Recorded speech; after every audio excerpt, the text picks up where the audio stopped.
neighborhood. I felt full cause the funkin' was good. Funk you in the city, funk you up in the woods. Funkin' up the neighborhood. Funkin' up the neighborhood. I felt full cause the funkin' was good. Funk you in the city, funk you up in the woods. Funkin' up the neighborhood. Funkin' up the neighborhood. I felt full cause the funkin' was good. Funk you in the city, funk you up in the woods. Funkin' up the neighborhood.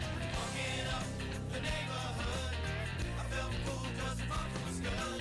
Funk you in the city, funk you up in the woods. Funkin' up the neighborhood.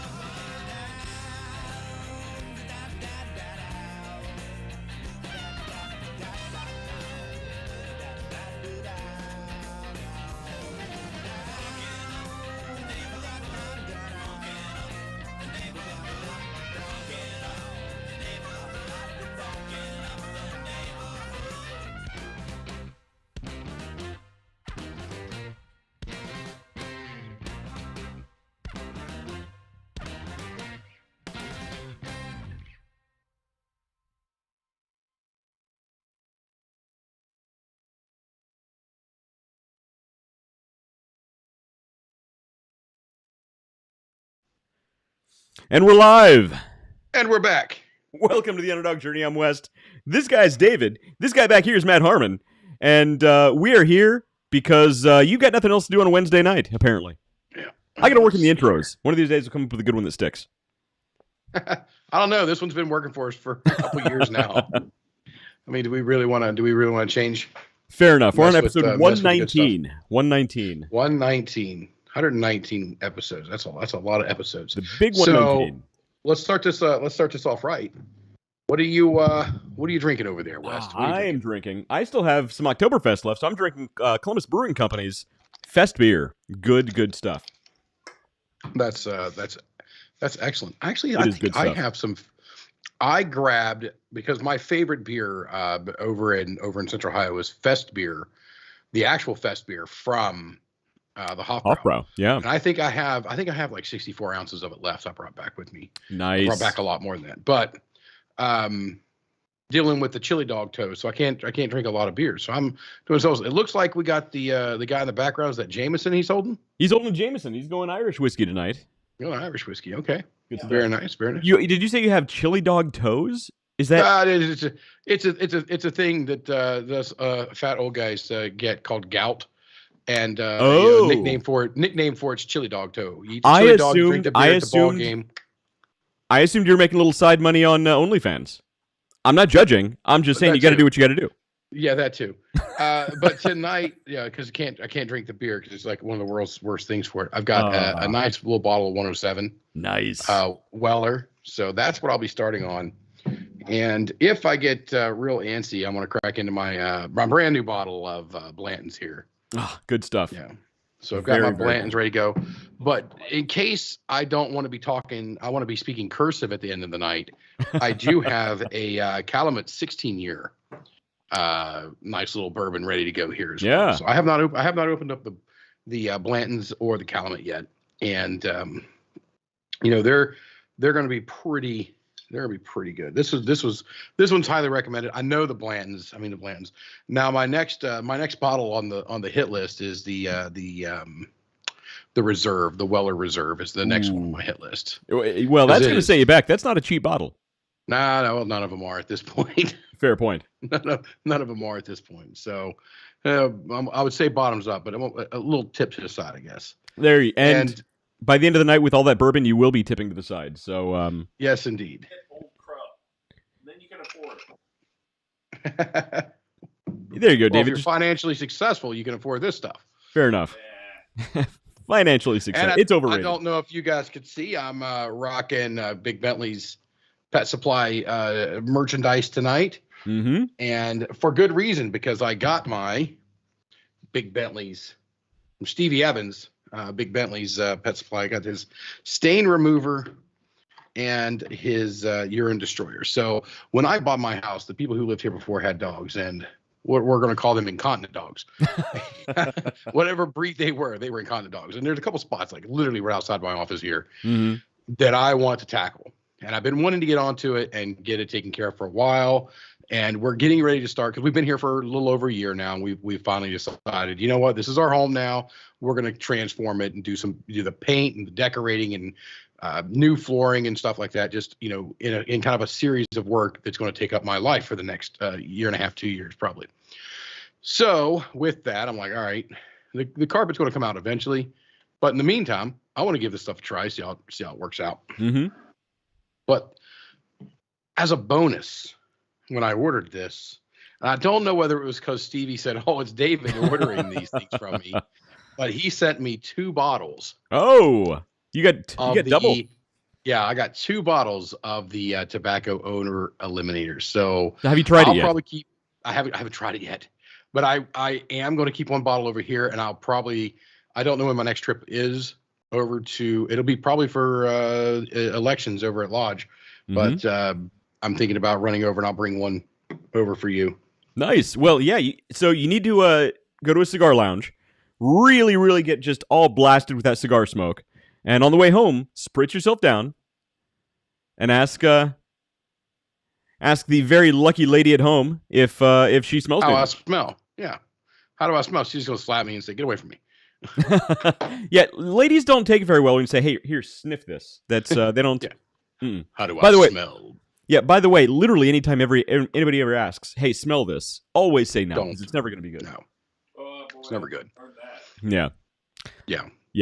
So anyway, absolutely. By the way, so if you're watching or listening, go to Big Bentley's Pet Supply, and is Big Pet Supply or Pet Supply Co.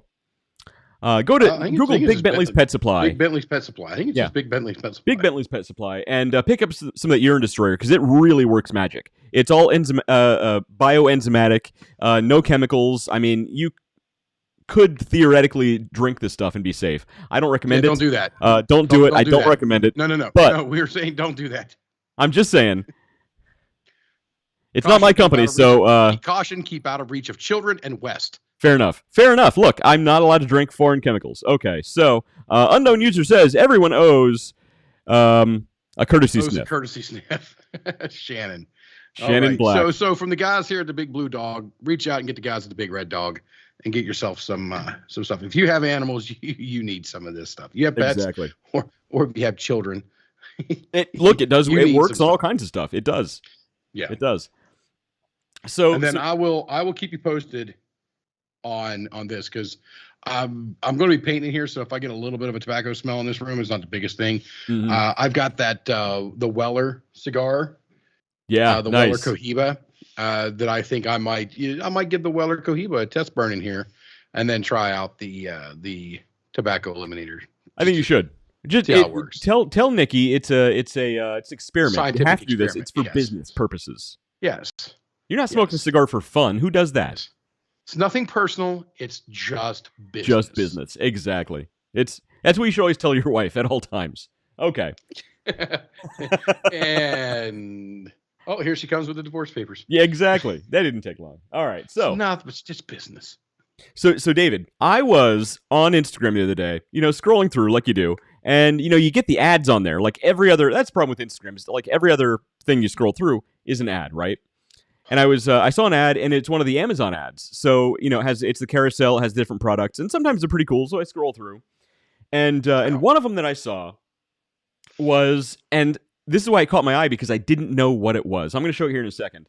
Okay. It was just this little black box with a power button, and the caption said "undetectable mouse mover," LED power button, and random realistic movements. And for the life of me, I could not figure out what the heck this thing was.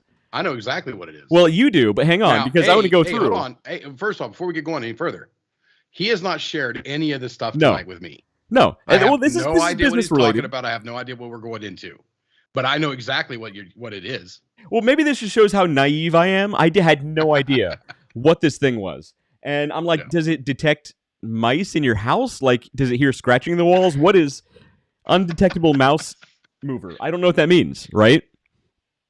So, you are. So apparently, you manage people, right? Well, I manage people, but like I assume my people are working. So I just that's a terrible assumption. Apparently so, because here I'm going to go ahead and show what it is here. All right, bring it up. Of course, my phone's not going to show. Hang on. There we go. Okay. Yeah, there we go. Alrighty. So, undetectable mouse mover. So I had no idea what this thing was. I'm like, I just clicked on it to see what the heck it was. Yeah. So I'm scrolling through, and apparently, this is the link that people will go not to do work. This is something that people who just want to look like they're working and don't actually work. This is something that they buy, and I had no idea it even existed. Okay. All right. So, This is something that's I'm a going real to use thing. this. I got to use it against you, West. I've got to use it against you because you and I have different opinions on remote working versus going to an office. We work. do. I love remote working. Apparently, Yes, because I had and- no idea stuff like this existed. Is this the reason that you hate remote work? Well, I don't like remote work because there's a lot more that can get done for me getting up, walking to someone's office, and making something happen. If I'm on a thing, I've got an email or Teams or Skype or any of these 50 million different ways I can get a hold of somebody. All they've got to be is doing it. All they've got to do is have their mouse sitting on top of this thing, and Right. their little thing will say, "Hey, they're active," but they're not actually there. They're off fishing, or, in my case, I'll probably take a couple breaks and go paint a couple walls in here. I guess so. Over the next month. So I'll be doing it, but there's a lot to be gained from being in office, and I get it as a person who can work solo in a I don't want to say a vacuum, but in a closer to a vacuum situation, you don't necessarily have those issues. You will be more effective.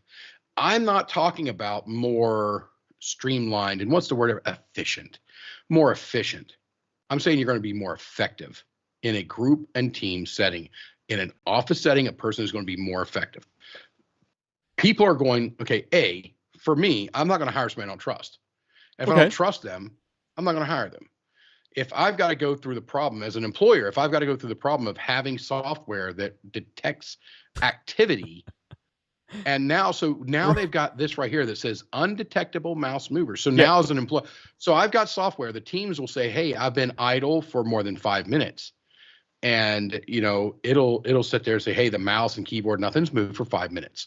And now you get a little red ding, and your manager, who is inevitably some bonehead, is now going, well, you've been idle. You've been idle for 5 minutes. So it's 5 minutes off your day.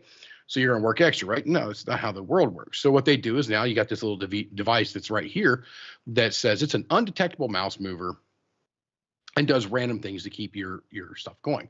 Well, now there's a whole nother group of software platform that analyzes what the computer's actually doing. Right, exactly. So if your mouse is just moving randomly, it goes, all right, they're using something to do this. They're not actually entering software file, data entry, or any of this stuff. They're just moving their mouse around to stay busy. Exactly. So I'm going to give a quick overview of what this thing actually is. It's air hockey for a mouse. Well, sort of, right? So basically, it's deceptively simple. When you're on Teams or out using some sort of a team networking platform on your work computer, if you're idle for 5 minutes or more, I don't know, it puts your computer to sleep. Whatever the predetermined time is. Right, it'll put your computer to sleep, and it's something that only admins can change. So the average worker can't change those settings. What this does is you see that little circle right there in the middle. That circle, actually, it spins randomly back and forth to make your mouse keep moving, so you can go away and do all kinds of stuff while this thing just keeps your computer from going to sleep, basically. So going through, looking at these different things, apparently there are a ton of these things. AFK. Oh, just in case you guys don't get this reference, AFK is away from keyboard. Right. That's what AFK means. So going through, it's going to give you a quick overview of what this silly thing is. That's literally all it does. That thing in the middle, it spins. That's it. That's it. And this thing is what is it? It's $44. Normally $50. But if it saves somebody from doing any amount of work at home, people are going to pay that, which is nuts. It's crazy to me. And there's even reviews. There's a ton of reviews on this thing. And the funny thing is, some of these reviews have people's names.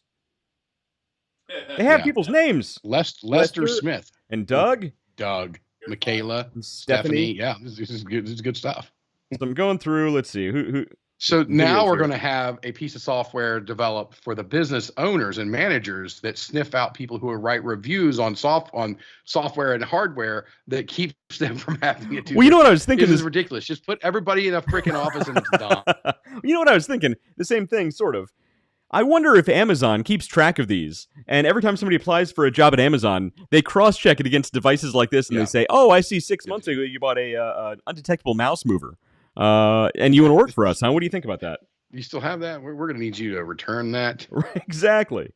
Oh, hilarious. So I just thought that was really funny. I literally laughed out. I literally LOL'd when I saw this because I couldn't Wes, even. We're over 40. We can't LOL, man. It's true, but like it's such a simple thing, but the extent that people will go to not work, it blew my mind. I couldn't even conceive that this was even a thing. So I was just, maybe I'm naive. Well, it's if you need to take a quick break, a bathroom break or biological break, if your company doesn't need to know about it, right? All right, go to an office. Well, I don't want to do that.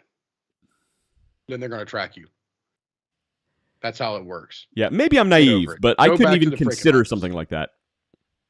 Yeah. But there's companies making money. I don't consider it either, because I'll be sitting here at this very desk, and I'll get a phone call, and I can be on the phone call for a half hour, 45 minutes, and I won't touch my mouse. Right. I won't touch my keyboard. Right. But I'm busy. But my company doesn't track me like that.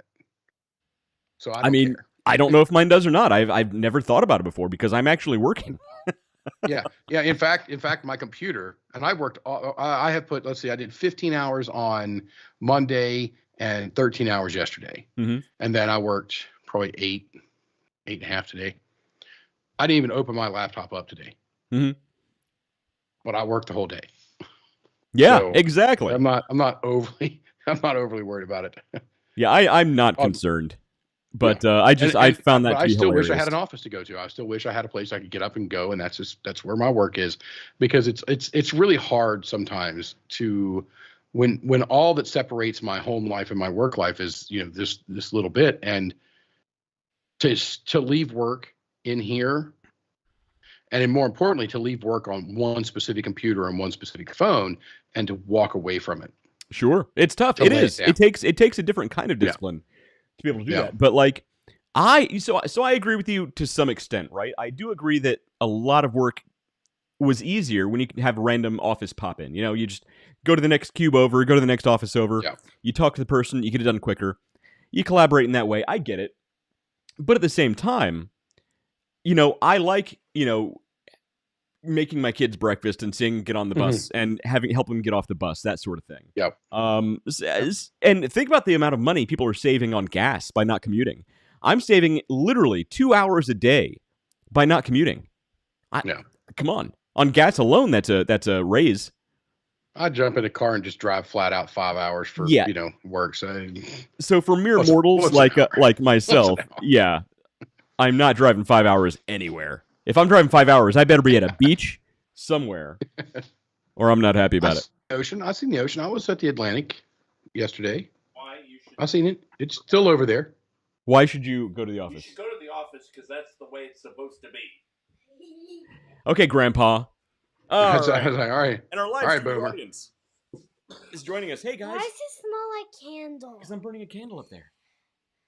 Oh, that's why. Oh, you burning your candle. Like, I've got a candle going on over here, too. It's like, man, this is a really potent candle. I think it's smelling all the way over there. They should make man candles called mandals. I don't see the candle. It's up there. It's on the shelf. Oh. Hey, say hi to David. Hi, David. Hi. What up, kiddos? Are you feeling sick, buddy? No. No? You keep coughing. What'd you do at school today? Aside from cough on your friends. Do what school usually does. Do what school usually does. Yeah. Okay, fair enough. But we didn't have 95 phonics. Oh, he did not have 95 phonics, so that made him happy. And the day before that, and I feel like the day before that. Whoa. Yeah. You better start doing more phonics, buddy. Yeah, but the teacher... You better get hooked on the phonics. Yeah, what the phonics are you guys doing over there? You guys need your phonics monkeys. Exactly. Catherine, what did you do today? Yeah. You gotta learn how to cough better. I stayed home. She stayed home the last couple days. She's been sick. We went to the zoo on Sunday, and they both got sick. Yeah. Yeah. Children, little petri dishes. They're little germ factories. Hey, all right, Yeah. you guys go upstairs. Yeah, it's been a nice little week over here as well. Last Friday, my son playing football tore his MCL, and then the daughter, Penny, she decided Noah had a medical device on, so she needed something too, and she was pretend surfing on a rowing machine, and the seat took off on her, and she went elbow first down into the pavement or down into a concrete, and busted her, broke her elbow up pretty decent. And so she spent yesterday and all last night at the hospital, and now she's in there, got her splint on her arm and everything. So yeah, the orthopedic surgeons in central New York are very happy with us right now.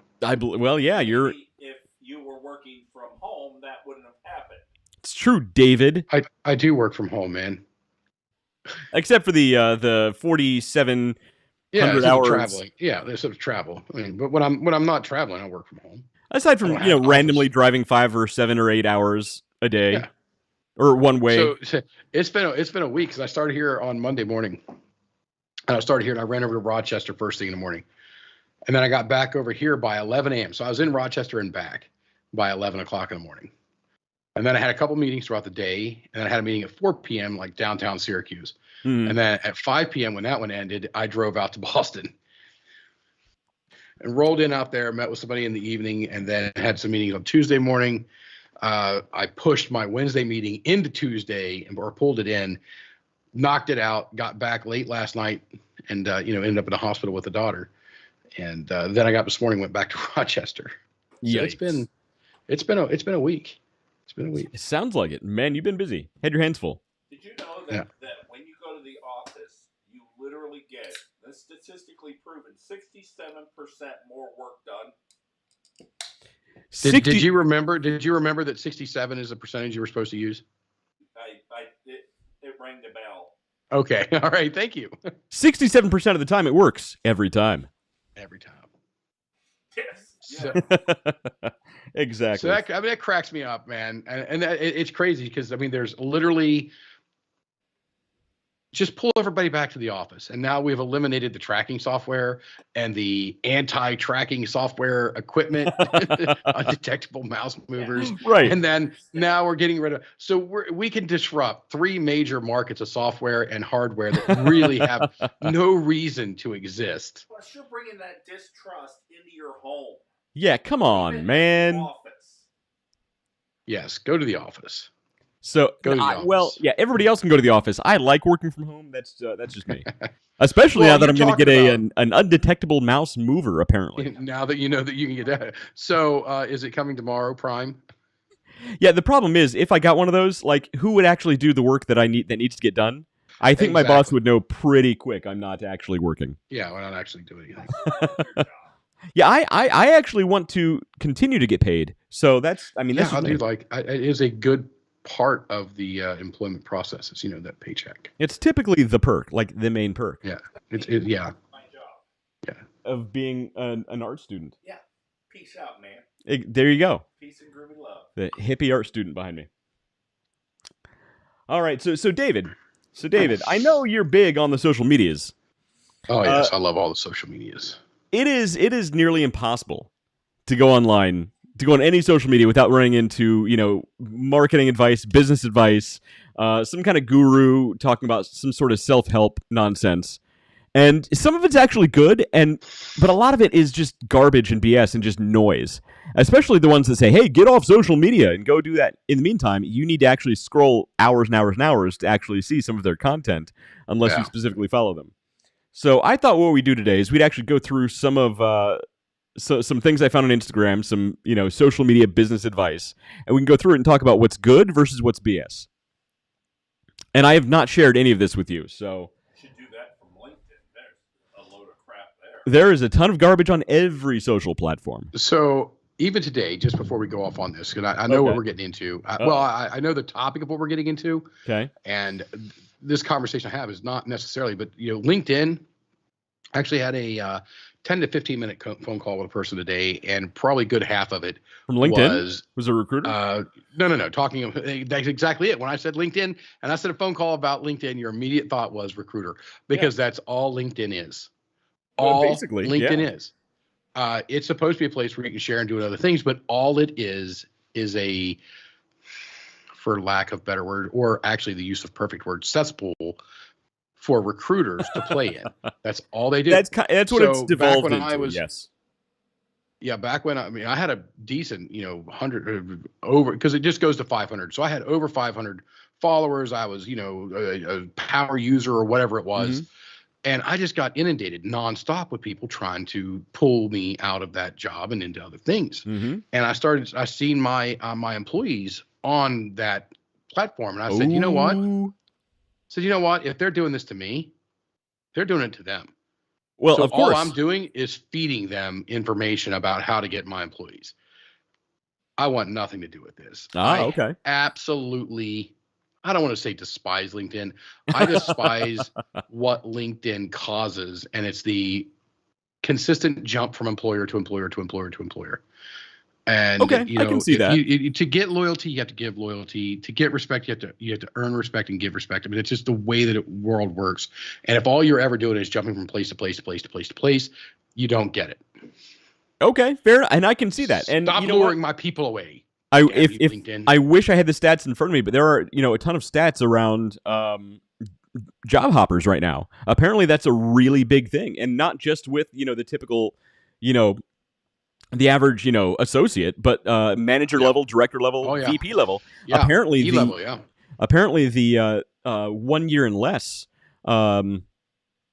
job hoppers are becoming a lot more common in those higher levels, which is really interesting, especially considering all of the companies having layoffs right now. You think people would want to kind of hunker down and stay where they are. Lock down a little bit. So I sent you an ad or a story earlier this week about the attrition rates for Amazon. I think it was they were claiming that it's costing them about $8.7 billion a year. Let me see if I can pull that up. So it was something that I sent over to you just for literally, this is the kind of stuff we send back and forth for fun reading. This is literally what we talk about for fun. It's true. This is the kind of stuff we talk we about. We are a laugh riot. It's true. Yeah. $8 billion a year with workers. Now, here's the thing right here. They're twice as likely to leave by choice than to be fired, which that is saying a whole lot, A, about the job market, and B, about the company that's leaking or has leaked or has stated this loss here. So $8 billion is a lot of money. Oh, it's crazy. $8 billion in attrition is a pretty substantial dollar. I don't care what company you are. You're losing $8 billion is a big deal. And the fact that you have a 2 to 1 or at least twice as likely to leave just because you want to leave. And I think it's within like 30, 60 days or something. They have major turnover. Yeah, it's insane. And again, especially considering you keep hearing about all these companies having these mass layoffs because the economy is in the tank. Like, how is this even possible? Somebody's hiring because all these people can't be joining the unemployment lines. I mean, maybe they can, I guess. I don't know. Yeah. Well, I mean, they can't be. Well, we can't talk about that because it gets too freaking political. But there's reasons why. There's reasons why you. They have to be going somewhere, and we have to walk very carefully around this. They're going somewhere. It can that slippery slope. That slippery slope is just right there. So we're going to stay away from the slippery slope and just talk more about the business end of it. This is not when you think of Amazon. Well, the factory workers aren't paid garbage and blah blah blah blah blah. This is not just factory workers. This is not just delivery. This is not just that. This goes all the way up to the E-level groups of people, management and E-level groups of people that are making these transitions. And those higher ends, those people are actually, the percentage wise is actually higher than those lower paying jobs, the one that you guys would typically think of, or the ones that most people would typically think of as the ones that would have a high turnover rate. So it's interesting. This article itself is interesting, not necessarily just because of what it says, but for what it insinuates is going on. Right. And I use the word insinuate just because it's not there in black and white. Right. And you know what? We could actually do a whole show just on the speculation about what's next in the economy, because, we've talked about this before. If you remember back in 2008, the recession of 2008, by 2010, the economy just exploded back on the scene. Yeah. And industries and companies and careers and jobs and job types that never existed before immediately came into being, and the entire world changed. And if you don't believe me, look at the companies that came into existence between 2009 and 2011. It's mind-blowing. And it makes me wonder. We've talked about them a lot. Yeah. Right. And it makes me wonder what's next for our economy now. Yeah, we are in not a great place. The world's not in a great place. And chances are it's going to get worse before it gets better. But what's it going to look like when we come out of this? And is this a sign of people that are more optimistic than pessimistic about what's coming up next? Yeah. I don't know. Yeah, and that could be what's holding us. I mean, because don't get political, again, David. I just want to say not to take political, but just to look at the economic impact of it, or the economic look at it, is we should be worse than what we are. Mm-hmm. We actually should be worse than what we are right now. Right. I think that optimism is actually staving off some of the greater. Now we have Jeff Bezos today came out and was actually he is the latest of the the mega billionaire, the people who have some sway and look at this stuff very tightly. He was the latest one to come out today and say hunker down. Yeah, hunker down. Now, is he saying hunker down because he really thinks the economy's going bad, or is he saying hunker down because he wants to stop losing $8 billion a year in attrition? Remember what happened to Bezos stocks the last time the world had to hunker down? Amazon exploded because you had to go to Amazon. Of course, Jeff Bezos is saying hunker down. Like, if I owned Amazon, nobody leave your home ever again. Doom and gloom. Exactly. So that's funny. Yeah, so that's something, again, this is just the weird stuff that I send out to West and we send back and forth. It's true. This is literally what we talk about.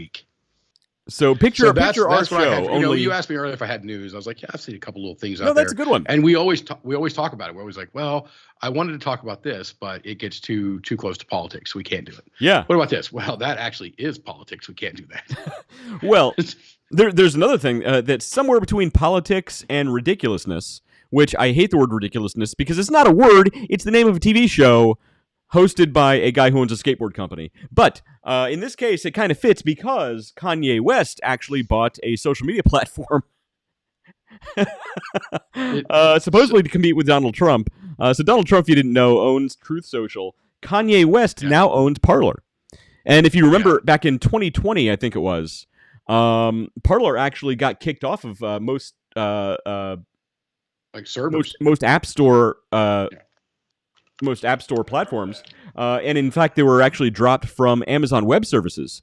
Yeah. We gotta be very careful again for political reasons. I won't say one way or the other, but they were allowed back on through a number of lawsuits and funding campaigns. But Kanye West just bought them, so that should be interesting. Let's see what happens there. Well, the funniest thing about this is today, Elon Musk posted a picture of the Three Musketeers, but he had Kanye West's head, his head, and Donald Trump's head on them. That tweet did get deleted. It's pretty funny. Very soon after. If you can look at something for the humor that it's supposed to be, right, and move on. On humor alone, that's pretty funny. Yeah. On humor alone, that's pretty good stuff. Now, to be honest, had they had a six-fingered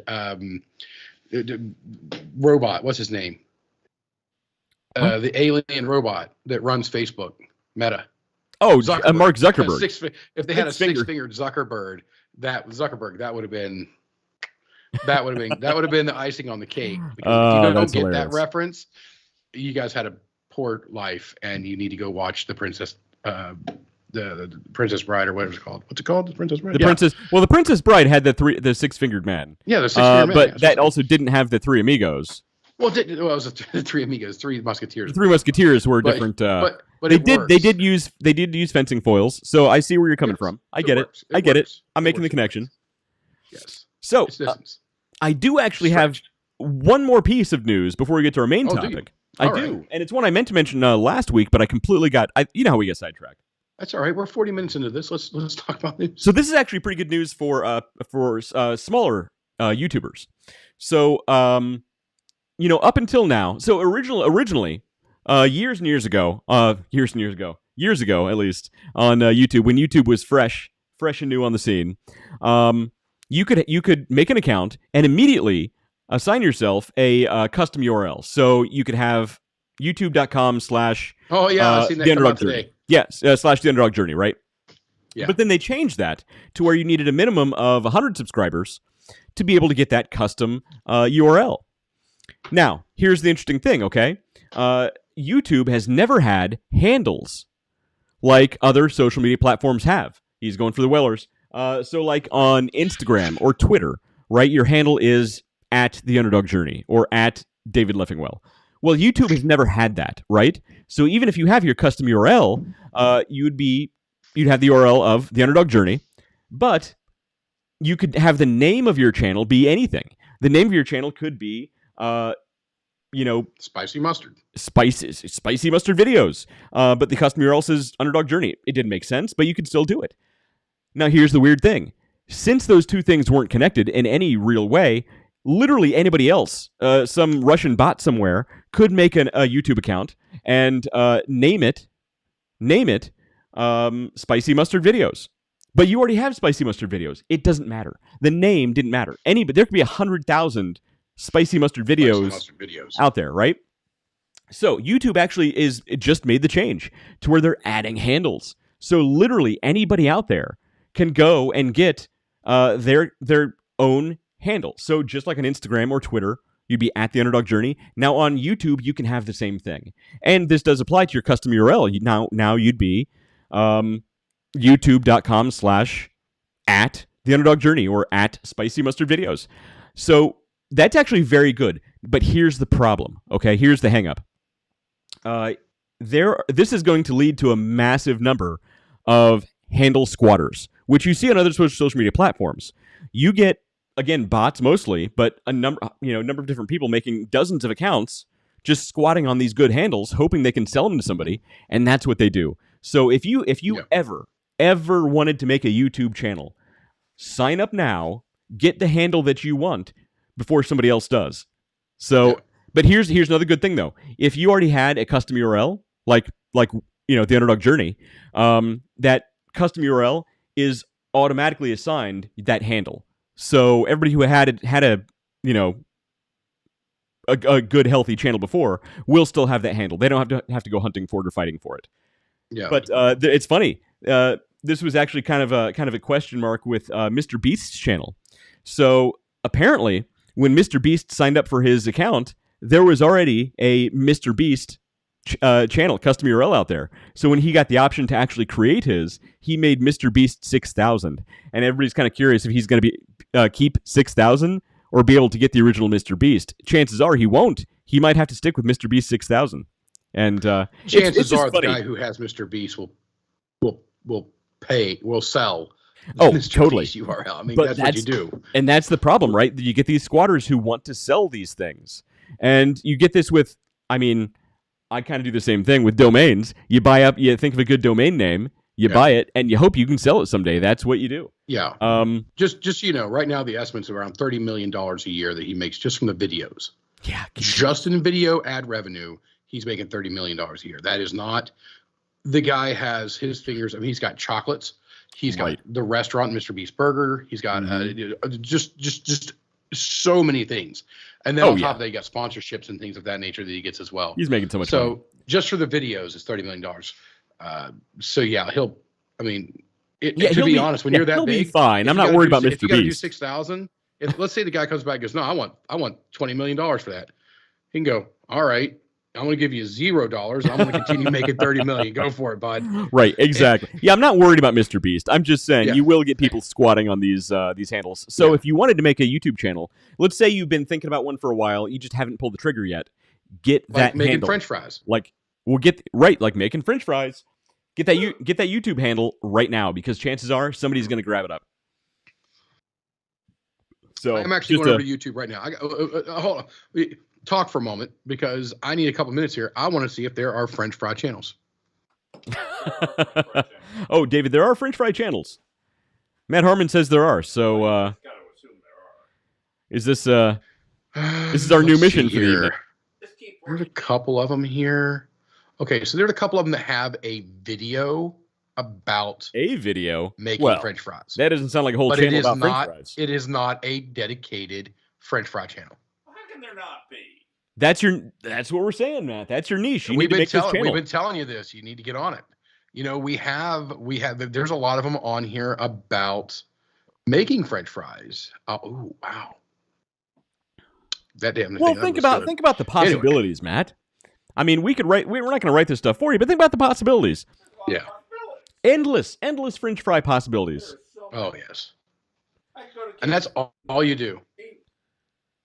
Right. So you need. So whatever handle you want to get, Fry Guy 69, whatever you're going to do, you got to do what you got to do and make that YouTube channel and get that handle before somebody else grabs it up. Just saying. Okay, so there is a thing here called French fries. The guy's got 971,000 subscribers. 971,000. I think he is one of the members of the Mr. Beast group. Yeah, I was going to say 900,000. That's not a YouTube channel about French fries. I mean, maybe. Yeah. And if it is, holy moly! I'm looking at stuff here, and here we go. Shorts. Least up. Yeah, Mr. B. He's tied in with the Mr. Beast group. Okay. But his name is French fries. So he's got 971,000 subscribers, and so again, and that's the close thing. So if you had a channel in that niche that was just French fries, look, we always talk about niching down. We always talk about it, and it's totally true. Yeah, and again, I'm looking through here. There are plenty of French fry videos. This one right here has 23 million views. 23 million. How to make crispy French fry recipes, homemade perfect French fry recipes. Wow. Blah blah blah blah blah. 23. It's 5 years old. 23 million views. 23 million views. That video is making money. Yeah. Manage, create Google account, enter your name. All right. Oh, is he back there signing up? He's literally back there signing up for a Google account. Then I suppose we'll allow it. I was like, wait a minute, what the hell is he doing back there? Yep, you signed up for a Google account. Do I want to put in my real birthday? Nah, they don't need to know that. As long as you're over 21. All right, yeah, so. 21 doesn't matter. All right, so that is a violation of terms and services or terms. That's and, true. and terms Look, so. if they find out, but yeah, I wouldn't put it on they'll there. cut you off. All right, so it says create your own Gmail address. You need. What you're talking about? Well, you need a Gmail account to have a YouTube account. Everything's Google. Yeah, it's all Google. It's all Google. Now I want these French fries. And then here's another one down here. Oh, those look really good. But think about the sponsorships you could get. Think about the sponsorships you could get. Oh, man. I'm telling you, there's endless possibilities, Matt. You could be making some money. Yeah. Anyway. Okay. Simple 1,000-layer crispy French fries. All right. Well, now that everybody who's watching and listening to this is hungry. He's hungry. He's hungry. Wants some French fries. This thing right here looks delicious. Oh, what about Fry Guy? Who's Fry Guy taken? Let's take a look. Actually, no. What's the? Hang on. What is that? What is that platform that we used? Here it is. Name check. Hang on. We're going to use this. We're going to switch here. I'm going to show you my screen, and we can actually find out what names are available on what platforms. And we showed this. So, okay. Oh, that's right. That's right. We did with Little Red Hen a long time ago. Let's do Fry Guy. It's been a minute since we've done that. I'm not a robot. Oh, on that note, there was CAPTCHA failed. There was a thing that came. I was seeing it on the internet the other day. I think it was yesterday actually, where a lady went and bought a car. She was buying a car, and they had printed the application or whatever it was off the internet. And it had the box. They printed basically just a screen, and it had the box that says, "I am not a robot," and it had the reCAPTCHA thing right there with it. They made her check the box. They had to make sure she wasn't a robot. On a pen, on paper, and that she was not a robot. And look, little did John Connor know that's all he had to do to beat Arnold Schwarzenegger. Is make him fill out one of these reCAPTCHA things. That was it. Yeah. All right. Done. Yeah. All right. So what names are you thinking, Matt? The first couple Fry Guy is taken. French Fry Guy is taken. What about French Fry Man? French Fry Man? You can be the French Fry Man. French Fry Matt? Yeah, French Fry Man. Matt. Well, he said man first, so we're going to go with that. Oh, I got to reCAPTCHA. I got to prove I'm not a robot again. If I were a robot, I would not be able to check that box. So French Fry Man is available almost completely across the board. Really? Let's check social media here. Oh, Facebook, it's taken. That's the problem with Facebook. Everything's taken. YouTube, it's taken. Yeah. So let's try French Fry Matt. That's more of it. That's French Fry Matt works better. I am not the robot. Still. What if I am a robot? I just lied. I just broke one of Isaac Asimov's It three didn't say you rules of couldn't. robotics. Nowhere in the rules does it say you can't lie about being a robot. Well, Asimov was not thinking ahead. Twitter, it's taken. Facebook, it's taken. But French Fry YouTube, Matt is it's taken. there. YouTube is there. YouTube is there. It's available in YouTube. I would sign up for on YouTube Okay. and French Fry buy the URL. I'd buy the URL and get the YouTube. Well, French Fry Matt is taken in Google land. Well, so the email might be taken, but on YouTube it's showing that it's still available. All right, so Yeah. I want to do this off my regular Google account. I thought you were signing up If for you a new ever- Google yeah, account. yeah. Should I sign up for a new Google? Yes, sign up for a new Google account. So just choose any random thing. Choose, French Fry Matt 1. And then you can still My get the unbreakable password. Password 1, 2, 3, 4, 5. with a capital P and then the 1 at the end of it. All right, Grandma. So then you want to buy the domain and get the YouTube channel. So that's what you can do. Go get the YouTube channel first. Yeah, get the YouTube channel first. All right, But I'll get to work on this. yep, French Fry Matt, it's all you. See, look at this. It's name check. We actually reviewed this site not too long ago. It came in handy. That's good stuff there. Very good stuff. All right, so Back over. now that we're done with that tangent for now, and we're only 50 Just minutes for in, now. and we're only 50 minutes in. So I thought we'd actually go through some of this business advice you see online and talk about what's BS versus what's actually good advice, because there's some good advice in there. David Leffingwell says, good show. Thanks, David Leffingwell on YouTube. I might be biased. He's a little biased. Alrighty, so let's check out some of this business advice. All right, so we're going to business advice. Okay, all right. So now these are not in any particular order. These are just ones I took screenshots of. This is from Skylift Marketing, and I thought you could relate to this one, David, because you're in sales. Yeah, I'm already saying that this guy's a dumbass. Avoid these words when talking to clients. Don't say cost or price. Talk about investment. Don't talk about problems. If you're Talk trying about to brainwash challenges. a kid with a man bun, then yeah, you might want to use some of this stuff. But when you're actually doing business, people need to know what the cost and the price is. You say investment, that can mean a ton of different things. People need to know. And if you start using things like investment and challenges and agreements as opposed to contracts, all they're going to look at you and go, "You're a dirty salesman. Get out of my building. I don't need you in here whitewashing anything. I don't need this bull crap. Get out of my site. I'm not going to waste my time with you." Don't say pay. Say take care of. Yeah. Yes. Take care of. Yeah. Buy, own, or take home. Are you kidding me? Now, all of this goes now. Here's the thing. Here's the big thing. Here's the only thing that really matters is all of this is bullshit, and all of this is correct. Right. That's the thing about this type of content online. Yeah. You can't come out to most of it and say, yeah, that's complete BS. Yeah. But if you're you going to have customers that this is absolutely 100% bullshit, they're going to want anything to do with it. You're going to have some customers that this resonates with them. This type of handling resonates with them, and they're going to love it. Right. But you go to somebody it's your like job to figure out who. But you go to somebody like some of the older guys that you and I have dealt with over the years, and you say, no, it's not a cost or price, it's an investment. They're going to look at you and say, get the hell out of here. What are you talking about? I don't want to talk to you. They're like, well, then you give it to me. You invest in me, and then we'll see. And now when you flip that, say, well, that cost me this. Well, exactly. It cost you. Exactly. Don't play games with me. Don't play games with me. There's some sales tactics I've been tortured into some of them, just tortured so bad. And they all think they're the best, and you have to. When you're doing something like that, you have to think it's the best way to do it.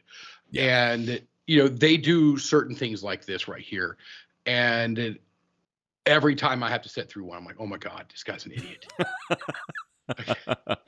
Or some seminar. To think that there's a customer that's going to you might find a customer that resonates with the idea of an investment versus cost or price.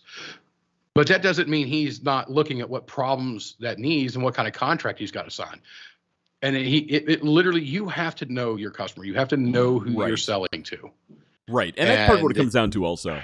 You can't use this language which we have preached from hill to hill on knowing your customer. So yes, Yes, I consider most of this BS because you send somebody out there and at the same customer, I will use all of the stuff on the left and let them use all the stuff on the right, and I will still spank them 7 ways a Sunday. Exactly. So, it comes down to knowing your customer. Yeah. But overall, I mean, yeah, not good advice. I wouldn't use this on every client. Yeah. No. Let's see what's next. Next. Okay, this is more motivational, I guess. Failure is simply the opportunity to begin. Keep hanging up. Wait. Failure is simply the opportunity to begin again. This time with more. This time more intelligently. So basically, it comes down to if you fail, you can come back again with more experience.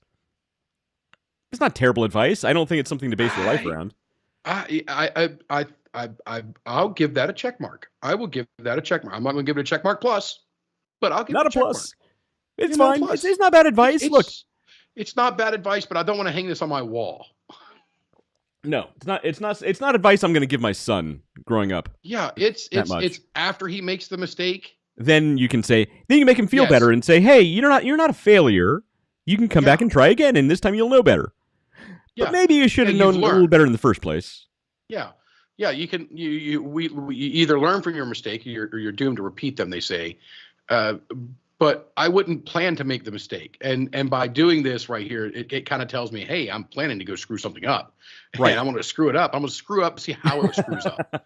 And then I'm going to come back and try to not screw it up so bad the next time. Right, exactly. And that's how do you play that out?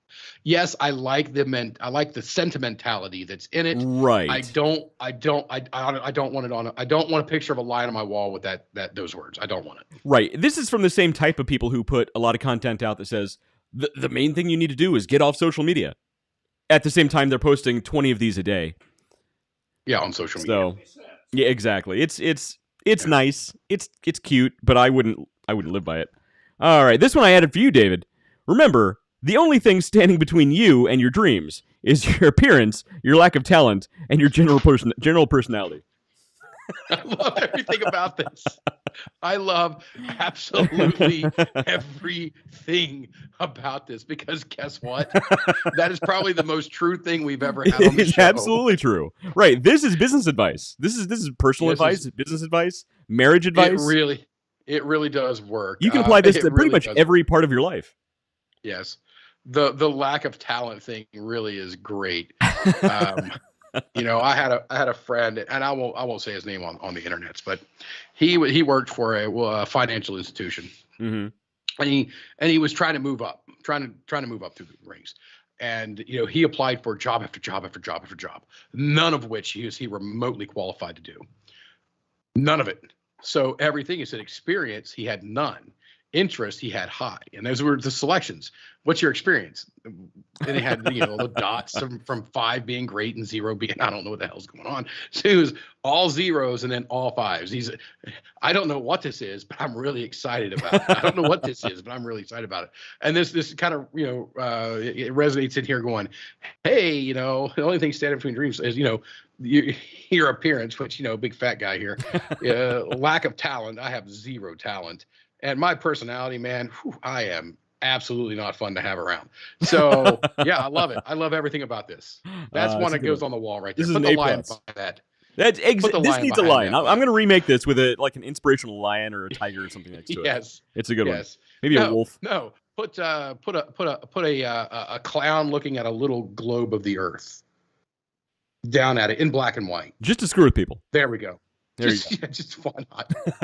But not like a scary clown, but like a clown that's supposed to be funny, and just really. I mean, if we're gonna go off the deep end, let's go. Sure. And if it fails, that's all right. We'll come back and do it again with more experience. Exactly. See, look, we can work in both of these. All right. So here's one. If clients come to you randomly, I guarantee you're making far less revenue than you're capable of. And I think that's good advice. You need to hunt for the best clients. I think he could have said this in a way that makes more sense to people who don't do this on a regular basis. But the what he's trying to say, I think, makes a lot of sense. If this actually is a direct quote and a person didn't, well, I've got It's like 50 degrees. It was Well, so he's snowing apparently an instructor of find your dream clients. So I have a feeling he probably did say this. I got a problem. I got a problem with the It's quote. a consultant company. It's a Yeah, consulting you know company. what? They're all over LinkedIn. I'm a public speaker. No, you're not a damn public speaker. Oh, you know what I love are the life coaches who are 19 years old. Yes. Yeah. I want to take life advice from you, who's just got out of high school. Yeah. Okay. I'm seeing now this trend for these realtors. It's on LinkedIn where they're like super influencer looking, with the puffy lips and the. Why are you taking pictures of yourself? Take a picture of the house and shut the hell up. I might have a slide somewhat on that same level in here. So I did like there was a video that went around the internet about somebody was choking or something like that. Is there a doctor? But everybody in the cafe was a realtor. that was good. And then there was one guy, I guess maybe he was a doctor, but then the kid died. And he goes, "What? But I'm also a realtor." That's hilarious. It is good stuff. But so I'm with you. I don't necessarily disagree with the message. I do disagree with the framing of it. Can I say one thing? Well, just can one? we stop you? Adamant about this. So when I worked for this insurance company, they got all of us to throw in. They made they literally made. They painted one wall with that super expensive whiteboard paint. Right? Mm-hmm. I mean, it's expensive. So that I put it down in my basement, my old house. Things down on the wall. And you know what? I put do or do not. There's no, there's whatever Yoda said. The Yoda right? thing, yeah. They made me take it down. Well, it's not. Whoa! No. That is motivational. No, we are not. That's totally motivational. If you're going to quote Yoda, you do or you do not. There is no try. Yeah, that one. That's what I put up. No, that's what you should have. That's the thought. That's what he's saying. You should have done when saying the Yoda quote. You either say the Yoda quote or you do not say the Yoda quote. You don't try to say the Yoda. You don't quote. try to say the Yoda quote. What the frig, man? I get your point. You should have written something like I farted. So at that point, I have turned my business back. Advice on the Underdog Journey. Here's one. If life gives you lemons, stop reading the freaking posters and get back to work. There you go. If that is not a poster, it deserves to be a poster. We should put some posters on our Teespring account, and that should be a poster. Yeah. Remember, Matt, you won't remember. Take a note. I already got a note to make that one. Are you sure you do? Yeah, I'll put it in. He's not. He doesn't have a note. He doesn't. Make a note. Take a note. I know that you have. We just gave it to everybody in the world. So we've given off some really good ideas on this show, and hopefully there's somebody out there taking them and turning them into something because we've given away some gems. Especially this guy who, again, he has a good idea. I think you do need to hunt for your best clients, but he just didn't say it very well. He needs to work out his phraseology. His phraseology is not up to par. Here's one from Zuckerberg. Oh, people don't care about. Definitely a robot. People don't care about what you say. They care about what you build. I mean, actually, you know what? No, that's so wrong. This guy proves otherwise. This lion proves otherwise. This lion didn't build crap, but people love what he has to say. Yeah. I can guarantee you, I can build a house for the homeless right now and say one word. I guarantee you one of them is going to attract more attention than the other, buddy. Right. You know what? Guarantee you. I'm going to go on a limb right now, and I'm sorry that he watches this show. Tony, I'm very sorry. I beg your forgiveness. Tony Robbins built his empire on spouting a bunch of BS. People care what he has to say, and that's how he built what he has. Old banana hands himself. Exactly. That's how he built what he has, is because people cared what he had to say. Look at all the online gurus. Look at all of them. People care about what they have to say. What'd you say? You bought that Tony Robbins early, like in the 90s when he first came out. Oh, funny. I bought Personal Power. It did not. Did not get a lot of personal. You're not feeling personally empowered by that? No, I did not. Actually, there's a really good Netflix documentary on the making of one of his things, and it was a good documentary. But this is absolutely wrong. Zuckerberg, your robotic logic has failed in this case. Yeah, he's definitely an alien. Can you please call him Mr. Zuckerberg? Show him the respect he deserves, so you don't get kicked off. He is one of the lizard people from the center of the earth. I can see that. Yeah, come on. Look, I'm not going to be mean. I'm not going to judge. All right, let's move on. I was going to say some stuff, but I'm not going to. an alien and a lizard person from the center of the earth, and you're all of a sudden like, we're not going to be mean. The next one was going to be a low blow, but I'm not going to go there. All right. Let's not do that. All right, let's keep it positive. Let's keep it positive. In honor of Mr. Zuckerberg, we have to drink. In honor of in a very specific manner. 110111. It's hard to soar with eagles when you work with turkeys. That's from the 70s. Ah, I'm glad you said turkeys. I thought that's you were old going to say stuff. turds. Yeah. Okay. Remember that's a good one. Used to call other people turkeys. Hey, you turkey. You rapscallion. Yeah. Rapscallion is not a turkey. Sorry, if I get a choice to call something a rapscallion versus a turkey, I'm going with rapscallion. Yeah, he's very passionate about his poultry. Yes. All right. What do we got next? Oh, we have this. So this guy, apparently, he tries to sell you advice on making money with Airbnb. Okay, so what he sees here. Okay, he sees this house. The price of the house is $800,000. Down payment is $160,000. Monthly PITI is $4,500. Rent is $4,650. Profit is $150. What he sees is rent is $4,650. Price per night is $425. Days booked is 22 days. Cleanup and utilities, if he has a cleanup crew come in, is $1,500. His profit is $3,200. So he's basically telling you here, without telling you, that you shouldn't buy the house. You should rent the house and then put it on Airbnb to rent it out again, sublease it per night on Airbnb. That's essentially what he's saying. So I have mixed feelings about rental properties. On this a little bit more in depth.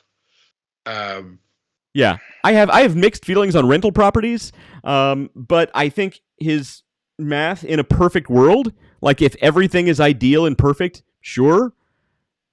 But what if he doesn't rent it for a month? And he loses 22 days of revenue. Exactly. Let's say, yeah.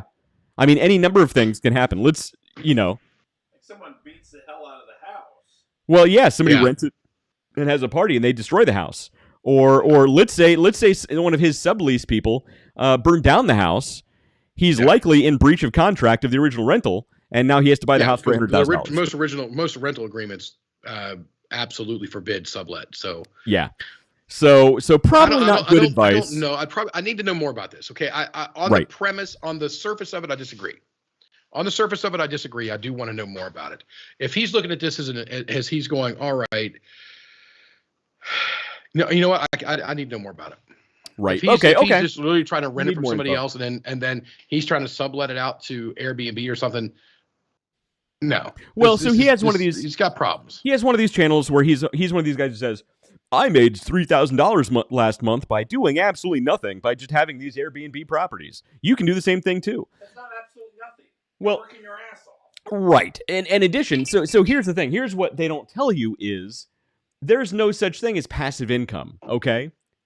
With passive income, that just means you're not working a 9-to-5 job. You're probably working a 7 to midnight job. Yeah, exactly. Yeah. So there's nothing passive about anything these guys talk about. This guy specifically, the startup capital, the risk, the insurance liabilities have got to be not to mention talking to somebody. Okay, so you now have to be able to talk the owner of the property into letting you rent the property and then allowing you to sublet the property.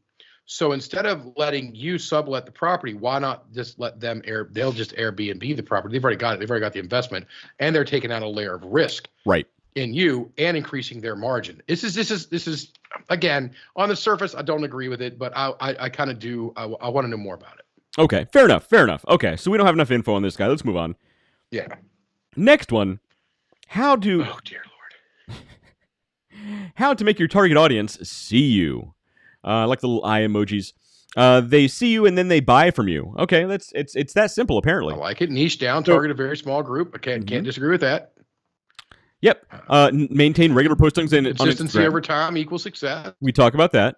Attention-grabbing headlines. That rhetoric is a powerful thing. Rhetoric is.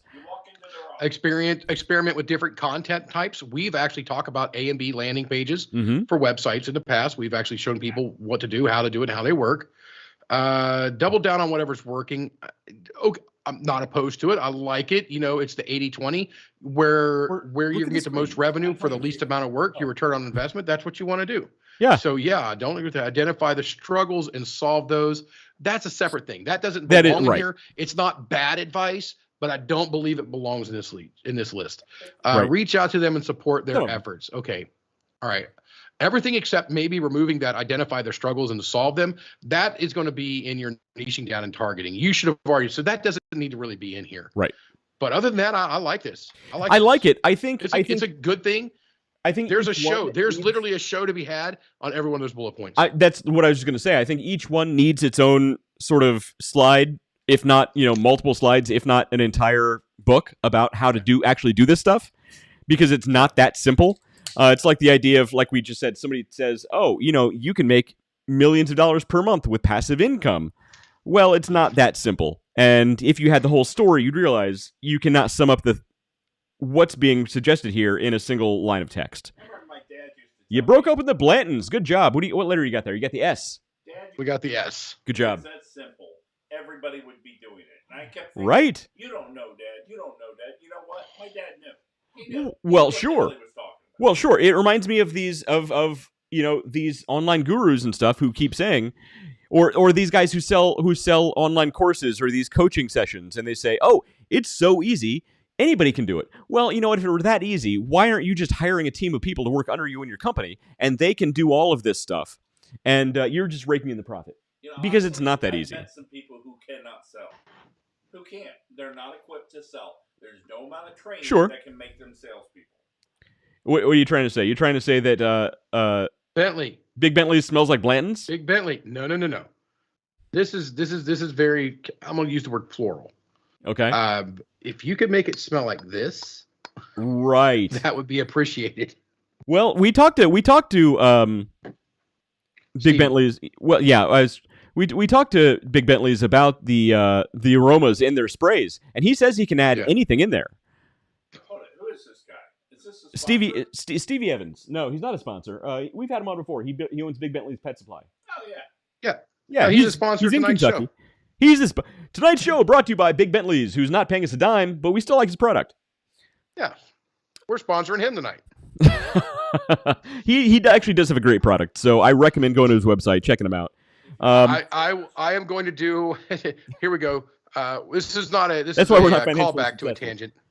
It wasn't a tangent. We talked about it earlier. I talked about it. So when I use his products here, I'm actually going to do before and after and some video and stuff for it to see how well this stuff works. Good. So awesome. Let me know. We'll I'll send them over to you so we can get them on the show. Say, hey, this stuff really does its job. And if you guys don't see it, then maybe it didn't do as good a job as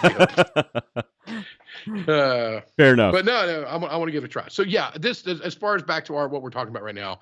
So generally, it's good advice. It's on point, but I think there needs to be a lot more elaboration on each one of these bullet points. Absolutely is, and we've done a show on almost every single. We've done a show on each one of these, actually. Yeah. So we're a little biased. When I did my first French fry YouTube videos, okay, I should invite one of you guys on, just sort of as an icebreaker. I think you should bring us on for taste testers. Yeah, that's a good idea. Did you get your YouTube account? No, my battery died, but I'll get it. You can plug it in. I got the Google thing done. All right, cool. All right. Okay. Moving on. What do we got here? This next one looks like the same guy. That's the same guy. Okay. In sales, you're not a product pusher. You're stop these people. In sales, you're not a product pusher. These founder people, please you're a stop problem finder and problem solver. Look. Okay, I'm going to defend this guy. You're rolling your eyes. I'm going to defend this guy because here's the thing. I think any product or service is there to solve a specific problem. I think that's what he's trying to say. That's true. Yeah, that's true. To an extent. But why do we have to see him in this picture to You don't want to see his smiling face going. We don't have to see him. We don't have to see him. The problem I have with this is the guy who on that very first one is like, don't say contract, say agreement. Right. That's this kind of. It's this kind of guy. And I'll tell you what, Mr. AJ Casada, you go up against me in a sales competition, I'm going to slaughter you. I actually because believe I'm going to give them the product they need with the contract they deserve. the product and the contract Yes, at the price. I am going at to the price that you annihilate agreed you. upon. Yes, at the price, and this is what it's going to cost them. And I'll have a Hilarious. kid named after me. Get out of here, man. Look, the second you get a client that names their kid after you, then I will. Challenge accepted. Yes, then I will non-ironically use the phrase "where there's a Dave, there's a way." I got Where one. there's a Dave, There's a named after me by a client. You actually did. Yeah, by a Mexican restaurant out in California. They named their son Mateo. When I had my first big concussion, I dropped off. We had gotten 7 cases of tomatoes as a to sample out, but these are like number 10 can tomatoes. You're supposed to leave 1 can with 1 restaurant, right? Okay. I left all 7 cases with this one Mexican restaurant. Who I love these people. Okay. But I was I had a concussion. I didn't know what I was doing. And they were so tickled. They were on the fence about naming the kid Mateo. And Did they name him Mateo or Tomato? I was gonna say, are you sure they didn't name him Tomatillo? It's pretty sure it was Mateo. Well, that would be Pacific Islander. That would be like Hawaii or something, wouldn't it? Matt, what's going on? Or Matt, Locke, what's going on, buddy? Are we being too loud? So yelling. West is now renaming his son after Matt. This is my son Matt. He's little Matthew here. Actually, I'm renaming him Tomato. Hi, Tomato. Tomato. Dad. Okay, we'll be quiet. So look at him, son. You're the one with the red hair. Dad. Okay. Good night, buddy. Young Tomato. They grow up so fast. He just whacked you right in the nose too. He did. He He's threw gonna have that a arm swing. up there. I heard it. He's gonna have a swing when he gets older. The microphone was pretty good. All right, here's All another right, one. go on to the next one here. 9 things not to post as a small business. And this is to your point, Matt. This is to your point. Walks in nature. If you're a small business, don't post these things. Walk in nature. Your new hairdo. Let's see. Random happenings and wellness videos. Okay, wait a minute. We should have agreed at which direction we were going. I was reading left to right from top to bottom, and you went from top to bottom on the left to right. You threw me way off. I'm like, wait a minute, you can't see what that We're says. completely off here. Okay, so all right. So I'll go left to right. All right. Your hairdo. We left off at your new hairdo. Your hairdo. Random happenings and wellness videos. Your recent marathon. Your fancy night out. Your workout. Your family holidays. Your self-care routines and your kids. If you're a small business, don't post your personal stuff. Post your business stuff. Right. Now, if you can post photos of your personal stuff that relates to your business, that's great. There you go. They have to relate though. They have to relate. So if you are an actual true and small business and you're trying to operate under that guise, most of your customers are going to want to be relatable because you are a relatable business. So if you are selling hiking shoes or walking sticks or the camel backpack things for water, your nature walks is very relevant to what's going on there. If you are a hairstylist or a wedding photographer, a new hairdo might not be maybe not necessarily yours, but other ones that people can look at. Let's say you're Big Bentley's Pet Supply, and you sell pet urine stain remover. A picture you just adopted a dog. A picture of you and your dog playing in the park.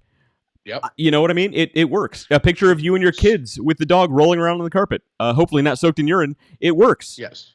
Well, you should have used product first. But so I don't disagree with them if you don't have relevance. But if your goal now that's why you have a personal page, and that's where a lot of the stuff is going to belong. But if you can tie it in and you have a connection with your customers through that medium, freaking use it. That's why it's there. If you're a hooker, then go ahead and post all that stuff because you know what people want to know about your if you happen to be hooking. Did he say what I think? If you happen to be a solicitor. If you happen to be a lady of the evening or a gentleman of the evening and you want to post some salacious photos, I'm a hooker. I got a new hairdo. That makes sense. All right. So we got a new website for Matt. I think it's Hair Did. I got my Matt. hair did. I can't take you guys serious right now. Nobody should. And nobody should. This is why this is not on social media. Oh, wait. All right, moving on. Yeah. Moving on. I Yeah. wish I looked as good as you with a beard. All I right, look let's darn see here. good. It's true. 4 different kinds of 9 to people. No job, have lots of time, no travel, and no money. 9 to 5 job, This is no all time, full of no travel, shenanigans. and lots of money. Self-employed, no time, lots of travel, lots of money. Business owner, lots of time, lots of travel, lots of money. Is this a Venn diagram? This is not a Venn diagram. This is No, this is absolutely random. this is stupid- all horse. Oh, this is yes. horse. This is horse bukkake. Every Yes. bit of it. It's all bad. Freaking bit of it. Yeah, none of this applies You know to what? any one of these None of this applies. generalities. This is just bad. Yeah. This is literally somebody. This is where. Oh, okay. This is where you get the people who are. Thank you. That. I completely lost my train of Well, you thought get there. people who think, oh, they own their own business. They must be rolling in the dough. Oh, this person owns their own business. Oh, they got tons of time. They're just going on vacations and traveling and driving a big and driving a big fancy car, and they don't have a care in the world. Yeah. No, on So- the opposite. You own a business. You have no time. All the you're- cares in the world. You might be traveling, but it's all for business. You might have It's all- lots of a money, lot of it's for. but I it's mean, look all at me. going to. I travel all the damn time. Yeah. I'm constantly on the go.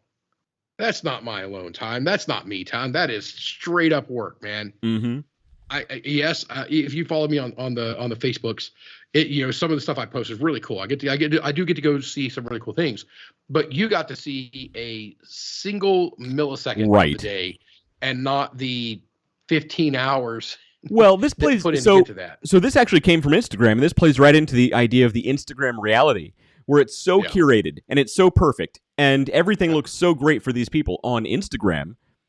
If you saw their actual lives, it's 100% different. Yeah.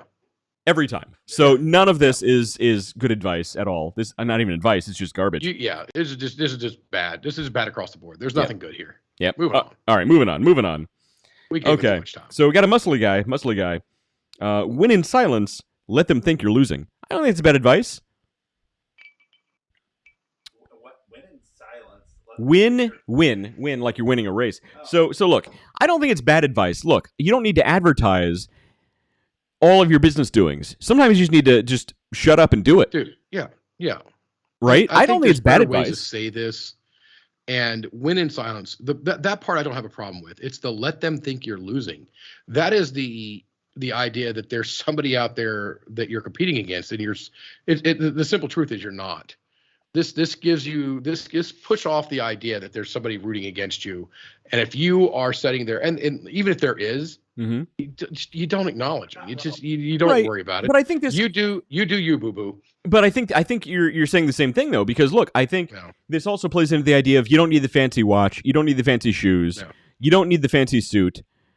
Sometimes you just need to shut up and do it, and you don't need all the fancy stuff to prove that you're winning. I think that's kind of what it's saying. A nice. Yeah. So it's a nice sentiment, Yeah. but So on the French fry show, are you going to wear a suit? Oh hell no. are you going to Okay. dress up like one of the fry guys? Are you going to dress up like Chef Boyardee? Yeah, I'll dress up like the fry guys from McDonald's. There you go. Since that's That might be copyrighted. That's well, you could dress up like the I don't know. The hamburger. highly He'd be the recommend fry when burglar. dealing with a deep fryer that you don't wear highly flammable and fuzzy items. He could have a whole series of shows just on fryolators. Oh yeah. See, there you go. And shortening. Like there's a whole science behind the shortening behind fries. Shortening. You can't get if you can't sell It's them called the premium- it's called shrinkage. When they go in the water, they shrink. If you can't sell them premium fries, sell them the shortening. Fair enough. Moving on. All right, we have disappear for 6 months and do these things. Work out, quit porn. Sorry, David. Journal daily. Be How did that get turned to me? journal I'm daily. not quitting porn. Journal That's where I get- daily. That's where I get like 50% of my income. David, the next one's be disciplined. Stay hydrated. That's one you don't have a problem with. Learn new skills. Go for daily walks. Eat healthy meals. Stop chasing women. Sorry, Matt. Start a side business. Focus on your own goals. You will return a king. So it's saying for 6 months, disappear, fall off the radar completely. Do these things. You're going to come back as a complete winner. If you can't do this without disappearing, if you can't Right.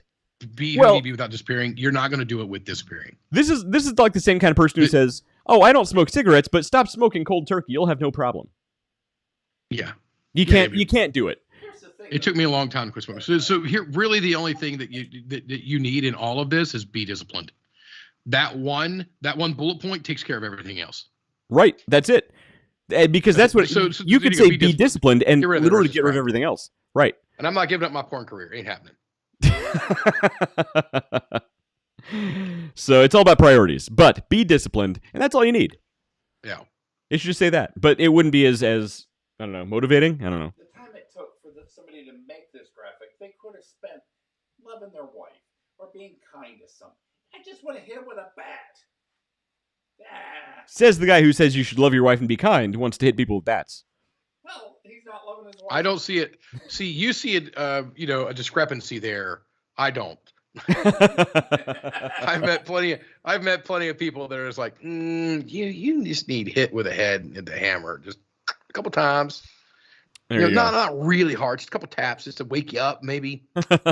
Stupidity should hurt. I mean, I'll give him that. It's Darwinism. Right. Darwinism should take its place sometimes. All right. Yeah, it has its place. Moving on, and I added this because I love Churchill. When you're 20, you care what everybody thinks. When you're 40, you stop caring what everybody thinks. When you're 60, you realize nobody ever thinks about you in the first place. Look, that's actually good advice. Winston Churchill for the win, in my opinion. I like it. Somebody chastised me the other day about something, and I was so touched that they took the time to think about me. Because I'm not worth thinking about. I've often thought that about you. There you go. I've often thought about not thinking about you. In high school, I'm like, Dad, they're all looking at me. They're all going to make fun of me. And he's like, nobody gives a shit about you. Right. Nobody cares about you to make fun of you. Nobody cares. Go live your life. Right. That's it. Yeah. That was good advice. And look, and that's what he's trying to say. If you're in your 20s and you could actually come to that realization early, oh man, so much weight would be lifted off your shoulders. If you're a teenage girl and you could realize nobody gives a shit about the zit on your nose. If you're your life a teenager and you don't, and if you can figure out, when you're there and you think everything revolves around these little details. I am actually on more friendly terms with people I went to high school with now than I ever was back then. And, it really is true. It doesn't matter. It really doesn't matter. And I'm 40s now. You stop caring what everyone thinks. And then when you're 60, you know what? I realize now. I mean, I didn't have to wait till 60. It didn't take very long to get from 40 to 60 for me. That they don't give a shit anyway. It's right. Cool. Just exactly. The other day, my wife came home and I'm laying in the grass with the dog in the front yard, and I live in a subdivision. The dog was laying in the grass, and I thought, holy crap, that looks comfortable. I'm going to lay down in the grass with the dog. My wife comes home and is like, Matt, what are you doing? I'm like, I'm laying in the grass with the dog. I don't think it's as rocket science here. She's like, you look ridiculous.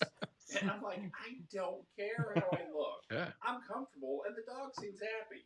And then the police showed up because the neighbors called the police. Well, that's, Yeah. There's a dead guy on a lawn out there. There's a naked dead guy on the lawn laying with the dog. I don't know what's going on. Wait a minute. Matt, were you naked? It's not here nor there. Covered in French fries. I'm an artist. We're not judging. It was an art exhibition. Oh, if he's naked laying on his lawn in French fries, I'm judging. It's an art exhibition. And Winston Churchill's given the big. You know what? That peace sign means something else in England. So I'm not sure what he's trying to say here. Look it up. Yeah. It means something completely different in England. So look that up. He's telling us something very specific there. Let's move on. All right, 15 passive income ideas. Oh, for God's sake. Let's see what here's going to make us money. Sell on Amazon. Let's talk about those Amazon that is not passive. Fees. That is not passive, and it is going to cost you a fortune to sell on Amazon. Rent out a room. Rent out a room. Own the room. You have to prepare the room. You have to clean the room. There's a lot of stuff there. Create gaming app. Yeah, that. Sit here and code a gaming app. Just anybody can create a gaming app. Start an ATM business. That's cheap. There's no capital. There's no startup capital there. Buy a vending machine. Again, no startup capital at all. There are some people that are doing that, and they're making channels about it, laundromats and things like that. And oh my Lord, I went because we have a decent sized washer and dryer here, but I have a king size bed with a comforter and all that stuff, and I didn't want to kill my washer and dryer, so I took it to a laundromat. And I'll tell you, that is an experience. If you've never done it, if you've never been to a laundromat, if you've never been to a laundromat, you got to try it at least once. Oh my God, and go there. Take some beer or bourbon with you and some. I've been to laundromats. Yeah. Oh man, it's an experience. The clientele, it is entertainment. It is. It is an primal experience. entertainment. Now I want Royalty income. Invest in royalty income. Well, that doesn't make any sense. What are you going to do that's going to bring you those royalties? You've got to have something that gets you royalties in order to invest in royalty income. None of that makes sense. Dividend stocks. Okay, yeah, we all want dividends from our stocks. You got to put money into it, though. But yeah. So far they're 7 for 7. Buy and hold growth stocks. You got to buy them in first. Rental properties, passive. Again, the problem here, we're not saying any of this stuff is really bad ideas to do a business. The idea But the startup capital on any of this.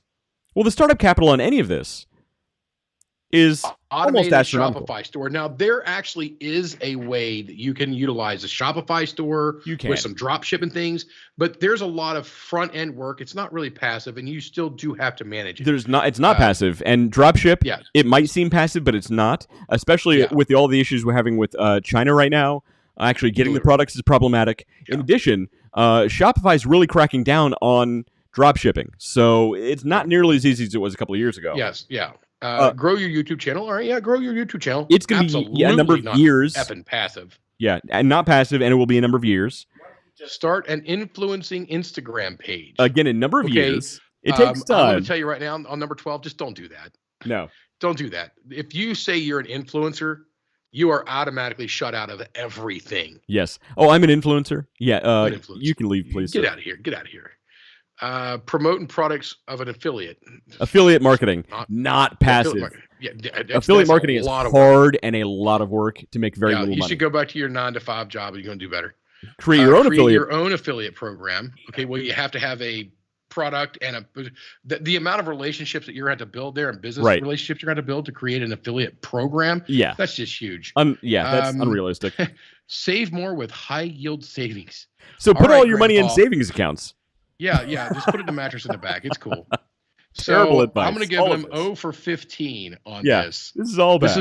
This is all bad. There are some good things that you can do. If you have startup capital, if you have a trust fund that you have nothing else to do with that money, sure. Yes, totally. And absolutely no idea what the word passive means. This is great.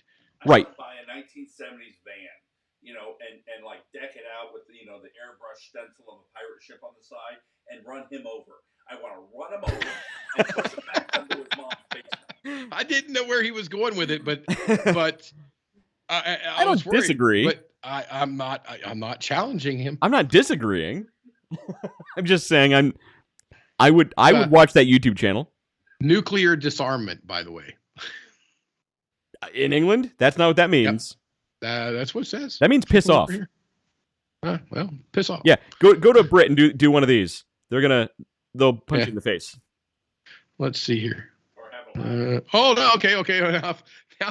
Now if I click another thing, the first thing come up is a CND signal. Blah blah blah blah blah. Nuclear disarmament. Okay, great. It does not mean nuclear disarmament. Thank you, Google, for putting that as your top response, and then burying the piss off meaning of it here. Holding my hand for the palm is considered very rude. It's very rude. Yes. So thank you, Churchill, for flipping us all off. Now I like him even more. Hey, you know what? If I could get flipped off by Churchill, I'm cool. I would take that. I would totally take that. I take it. Here's one. From Entrepreneur Skills. Has a picture of Elon Musk here. 4 steps to success. 1, decide what you want. Okay, fair enough. 2, write it down. 3, make a plan. 4, work on it every single day. Your competition isn't other people. Your procrastination. Wait, it's your procrastination. It's your laziness. It's your excuse. Conquer yourself. All right. So I mean, it's a nice sentiment. I like the second. The 4 bullet points. Well, you have to decide what you want, I guess. I mean, I get it. That's just superfluous. The dumbest thing in the world up on the top. The bottom part of it, I like. It makes better and concise sense than what the one was saying. They could have lost one. They could have lost 1 through 4 and kept the bottom part. Kept the bottom part. And it would be even better if it said 4 steps to success and then didn't list any of the steps. Everything I've ever accomplished, I've started because I decided to do it. Deciding is huge. It's an important step. You have to decide, which means you have to commit to doing it. Did you write it down and then did you make a plan? No. And then did you work on it every single day?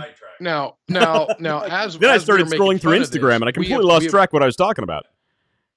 Well, as we're making fun of this, we have lobbied many times in the past about setting your roadmap and putting your plan together and putting this stuff together. We actually have a toolbox that's open and available to everybody to use that has tools to assist you to do exactly what we're making fun of right now. So, we're making fun of it. You know, the problem, I think the problem comes is the second portion of this is far more important.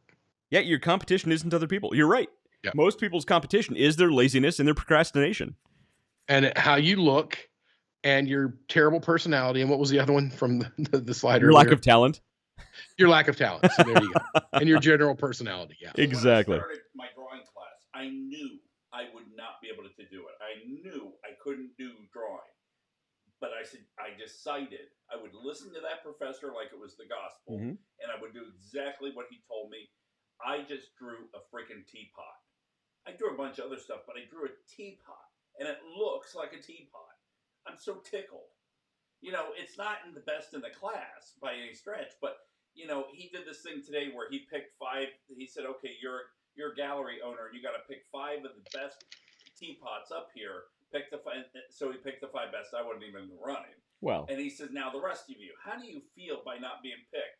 And I'm like, Ernie, I feel friggin' great. I drew a teapot.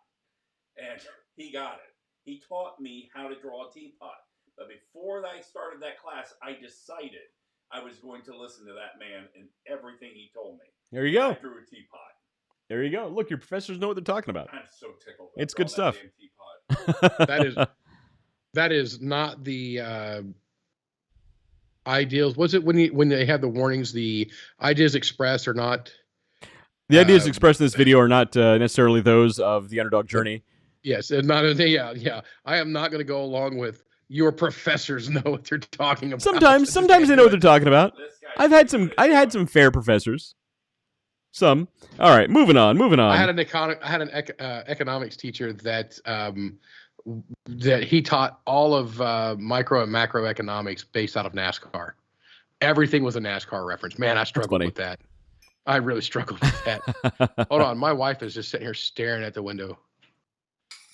What does she get? Something Disney. It's because we've been going for 2 hours. Just so you guys know, she went to they ran out to the Walmarts and she came back and she has Christmas tree cakes. Ooh, nice. So she's happy. Are you putting those over on the things to give away? Yeah, that freaking does me a lot of good. You can't say fuck. Yeah, thanks for telling us. We can't eat those, jerk. Yeah. So I have how many over there? 185. I have 185 boxes of Debbie's over on my TV. Did you hear this? Or over on my. Everybody watching and listening, David Leffingwell is such a big, high-rolling, highfalutin, big New York City guy. He's going to give away. He's going to give away whole boxes of Little Debbie's instead of candy this year for Halloween. Whole boxes. So I've got 185 boxes over on the dining room table, ready to go for trick or treat. So dude, there he is on his porch giving out his Little Debbie's, right? And in the distance, he hears a rumble, and he sees this dust cloud coming towards him, towards his house, closer and closer, and he's like, "Oh my God, that's a 1979 Econo Line van with a pirate ship painted on the side." Oh my God, it's Matt! I better run. That's a good. Well, I'm not going to run from Matt, but that's a good callback. And he's playing the music. Dun dun dun dun dun dun dun dun. No, if you're rocking a minivan like that and you're coming to kidnap somebody, you got to play Master Puppets. That was a good movie. I'll admit that was a good movie. All right. So she's excited by the Little Debbie's Christmas tree cakes here. So she came over to my door and was like, "Hey, look." I do like those. They're pretty great. 10 things said by losers. Let's go. 10 things said by losers. I'll start Monday. It's not my fault. I can't do it. It's not fair. I don't have time. I'm offended. You suck. She got lucky. I'm too tired. Easy for you to say. Fair enough. Yeah. All right. I don't think it's necessarily advice, but it might give you number 11. I'm going to throw number 11 on here. And 10 things said by actually this is going to go to number 1. This is going to go to number 1. This is my number 1 thing said by losers. You're so lucky. That's already on here. Oh, they've already got that. All right. Well, we're going to move number 8 to number 1 and keep it at 10. Not a loser. Yet, people who succeed most of the time, 99.999% of the time, didn't get there by luck. No. They got there because they did something right. I gotta tell you that I don't. You know me. I'm not an angry person. I don't get angry and upset too much. I'll call somebody an idiot and move on with life. That's just how it works for me. You know, because if they're an idiot, and I move on with life. But as far as anger, the thing that actually really pisses me off is being told, "Oh well, you're so lucky." You don't know what I did to get here, my friend. You don't know. You don't know what I did to get here. You don't know what it went through to get here, and you don't know what I do every single day to stay here. Right. That's it. Luck had not a damn thing to do with it. Yeah, that's Get out of here. Get out of here. All right. So I don't hate any of this. It's not necessarily good advice, but you know what? I'll take it as advice because these are all things that you should not say. These are all things you should not say, and when you have somebody say them to you, or if you start finding yourself looking at things and you have somebody goes, yeah, I'm going to do it, but I'm going to start on Monday. All right. Well, is he really going to start on Monday? They'll never start. Check with him on Tuesday. Right. Exactly. Check on Tuesday. See if they started. I promise you they didn't. They didn't. All right. It's like me. I'm going to start a diet every Monday. Ain't happening. What's the New Year's resolution thing, right? Yeah. Come New Year's, that January 1st, that's that magical date where all of these great things happen. It's never going to happen. All right, moving on. We have your best. Actually, I'm going to go back to that for 1 second there, that start on Monday thing. You know, when I finally quit smoking, because I used to smoke cigarettes, and when I finally quit smoking, I didn't time it on a weekday or a weekend or anything. It was like whatever day it was, now. Mm-hmm. I started right then and there, and it's been, I don't know, 10 years. I don't know, somewhere in that realm. To the point now where, if I'm out with a certain group of people, now I smoke a cigarette now very, very rarely, but I smoke it like a cigar. I'll literally just puff it and roll it and out there. So, but there's no risk of, getting back into it. So I'm not afraid of them anymore. There for a while, I wouldn't get near them. Like, no, because if I have one, I'm going to go buy a pack and I'm going to smoke every damn one of them. But that was what was for me was I didn't start on a Monday. I didn't start on a Saturday. I didn't get through the weekend. I didn't do anything. I said, right now, done. Mm-hmm. That's it. You're right. You're totally right.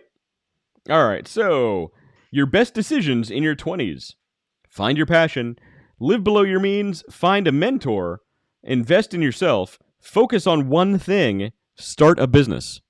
You know what? If I could actually go back to my 20s, I totally would do all of this. This is not bad advice. This is actually good advice. It's not for everyone. It's not for everyone. But however, for the people that it is for, it's great advice. However, look, I think there's a lot of people in their 40s, 50s who could still take this advice. I don't think this is necessarily just for your 20s. I would say you're going to get the largest return on your investment in your 20s. Again, if you're the person that this is for. But just because you're 40 or 50 or 60, it doesn't mean you can't do any of this or all of this. Right, because look, find your passion. I don't care how old you are. In your 80s, look, find something you love and do it. Live below your means. Look, it's better than living above your means because you're going to run out of money. Find a mentor. Again, no matter how old you are, find a mentor. Find somebody who does something that you want to do but better, and learn. Learn from them. Look, you can be 50 and still do this. Not being a mentor, though.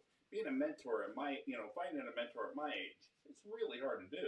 You gotta. No, it's not. No, it's not. It's not. Go back to those things that losers say. What I do. That was just a joke. Let me finish my thought. Please. What I do, we're not going to. I seek out people who know more than me, and I humbly approach them and learn from them. So you don't think there's people? I think a mentor is more of a I don't know. It's never mind. Go on. Well, no, a mentor is somebody who knows more, who's more experienced. Right. And it could be somebody younger than you, frankly. Okay, Matt, I'm going to drop something on you right now, okay? Here's what you need to do. Something on you. It's very important. And you need to understand this, and everybody out there needs to understand What you don't understand, Matt. What you don't understand, Matt, is there is no degree out there that grants you expertise in any field there is. Yeah, the degree doesn't matter. That doesn't make a mentor. There is no age that says that you figured it out. The person who lives to be 110 is just as confused about life as you are at 10. They have more experience and failing and trying again, but they have just as many questions as you do. The idea that you have to have somebody old and withered and experienced to be a mentor is not necessarily the case.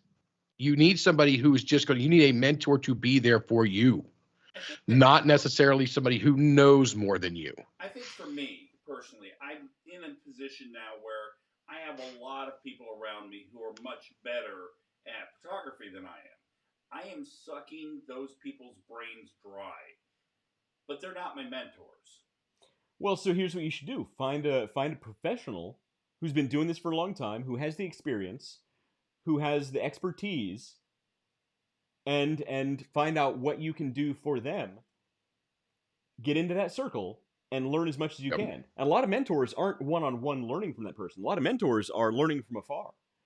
You know, as long as you can be absorbing that information from here or from an online relationship, that can still be a mentor. Yeah, there is somebody up in Ludington, Michigan that I look up to quite a bit. So here's what you need to do. You need to go on LinkedIn. And he's younger than me. You need to go on You need to go on LinkedIn. You need to find a 19-year-old life coach, and they will teach you. They will mentor you into being that perfect. I'm getting ready to blow your mind here, okay, on this, because we've brought this up. We've brought this up twice now. This 19-year-old life coach on LinkedIn and Facebook and Instagram. The songs that have touched your life, Matt. Now, West, I don't think as much into music as you are, but I know that you have a deep appreciation for a lot of great music. Sure. Is that music written? That really profound music, is that music written by a 65, 70, 80-year-old person? Or is it written by a teenager that resonates with you? It was written by well, I would say there were. I'm not talking today's music, which is written by a flock of people because there's no talent. Well, I'm talking about some really good classic music that everybody's going to know. Like Thunderstruck by AC/DC. When it was written, I don't know how old they were. That song. I got to tell you, I honestly thought you were going to come through for me on this one and get a, Stairway to Heaven. Or, Amish Paradise. Yeah.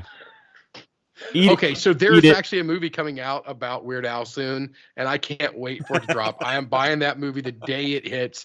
If it's only in the theaters, I'm going to theater. I think it's going to be. And Daniel Radcliffe, Harry Potter himself, is going to be playing Weird Al, and I am just I can't wait for it.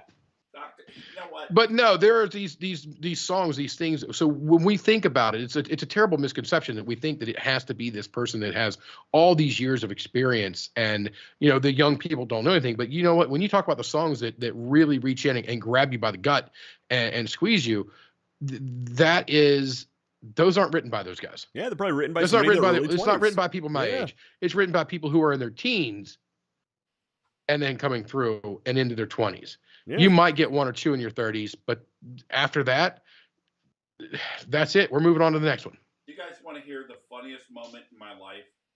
And I've had a lot of funny moments, but this one. Now, Matt, this is a family show, Matt. It's very. Does this include? Okay, I got two questions for you.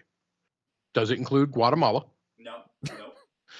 Does it include Verma McCurdy? No. All right, then go on, please. All right, so. We were down off the coast. I was on the ship. We were down around Honduras, and the quartermaster comes and gets my boss and I, and says, "Come to the front of the ship." It was nighttime. He says, "Come to the front of the ship, which is called the bow." He says, "I want to show you the Southern Cross." So we get out to the bow, and he points up to a star constellation, and it's stars. It's the Southern Cross, right? I don't see. He's pointing to the Southern Cross. Whatever. And I'm looking, and I go, now I know why we came this way.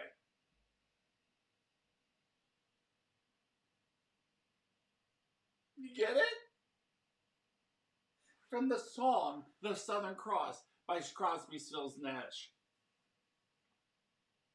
When you see the Southern Cross for the first time, now you know why we came this way. Oh my God, it was hysterical. But it's a joke that I can't reproduce anywhere else. Nobody got that, Matt. Nobody got that. Anybody who ever listened to what the guys on the ship got it, they thought it was hysterical. It's true. Crosby, Stills, and Nash actually watch our show, and they're like, "I get it." They got it. They got it.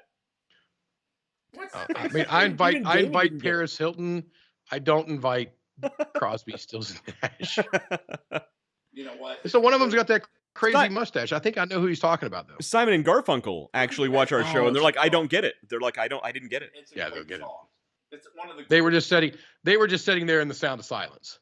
But I'm bum. You guys suck. Yes. Moving on. What do we got next? We have anything next, or was that the last of it? Well, so we have more, but we've been going for like 2 hours. We got 10 minutes. Do one or two more. Let's do a couple more. All right, we're having a good Let's do a time. couple more. No, my battery's dead. All right, so 10,000, 10K. I assume $10,000. Skills that can pay you skills that can pay you $10,000 $10,000 per month. It's not. Look, I don't like the placement of the font. Yeah. It's not This is structured well. Okay. Okay. For startup advisor, your message needs to flow. Okay. Let's think back to episode 1 of The Walking Dead. I mean, this is 10,000 skills that pay per month. Don't dead open inside, right? Don't dead open inside. You got to pay attention True. to how the stuff is going to play out in the real world. True. Look, 10,000 skills that pay per month. There are not 10,000 pieces of advice on here. I'm sorry, there's not. Funnel building. So build a funnel. It's that easy. Maybe you could start. You could actually make funnels. You could have them made in China. You could sell them on Instagram or sell them on with Email marketing. Okay. I'm out. These people. I'm not even going to read the rest of them. But it's email marketing. It's that easy. It's that app simple. Development's on here. Email again. marketing. App develop. So this is really just a different format of that other shitty. It's basically the same thing. message that was there. Yeah. Personal finance. Personal finance is on here. So Yeah. personal finance. That explains it all. Affiliate marketing. It's that simple. You know what? Here's the only thing I will give this advantage over the other one that said the same stupid stuff is this doesn't say passive. Fair point. Look, no, it says it actually has terrible math. It says this is 10,000 skills that pay per month. There are not 10,000 ideas on here. I'm sorry, there's not. Oh man. Let's move on. Again, don't dead open inside. Exactly. I'm gonna play Crosby, Stills and Nash in my online band. That's what the people are gonna hear. That's Okay. The last thing they're gonna All right. hear is Crosby. All right. While all right, they're Grandpa. eating your we got you. I get it. Okay, so six ethics of life, and apparently this comes from Elon Musk because it says the Elon Musk quotes. So I don't know if he actually said this, but it's saying he did. Yeah, I don't believe this. 6 ethics of life. Before you pray, believe. Before you speak, listen. Before you spend, earn. Before you write, think. Before you quit, try. Before you die, live. Very deep stuff from the Elon Musk. Yeah. It's I not. say we just move past that. Yeah. I have no comments. There's nothing there. Yeah. Musk did not say that. It's a lion that says roar. It's Okay, it's that move on. lion that's saying, hang in there. All right. Yeah. 10 steps to succeed 100%. Try again. Try once again. Try a little differently. To succeed what? To succeed 100%. Of what? I don't know. Succeed. Just succeed. Don't. 100%. You're thinking about it too much, Matt. Just succeed. All right then. This is why you haven't been financially successful. That's exactly the reason. Just keep trying until you succeed. So just keep So trying, really, keep trying. all they've got on here is one. Just keep trying until you succeed. Yes, that's it. So just try.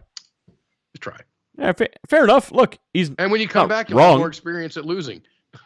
Exactly. There's a skill there. So it's not wrong. But if you got this far into social media, maybe get off social media and go do something else. Maybe try. Yeah.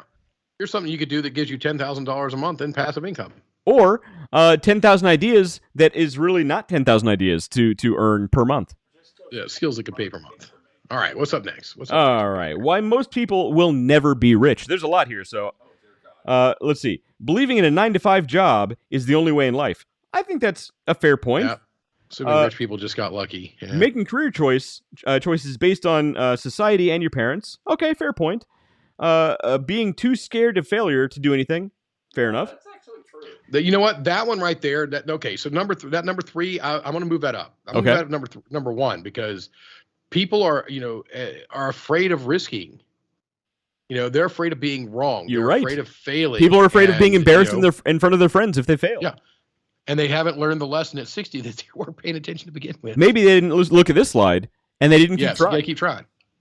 Let's see. Number 4, taking advice from unsuccessful people, Matt. Okay. Let's see. Moving on. Okay, that's stupid. That is absolutely stupid.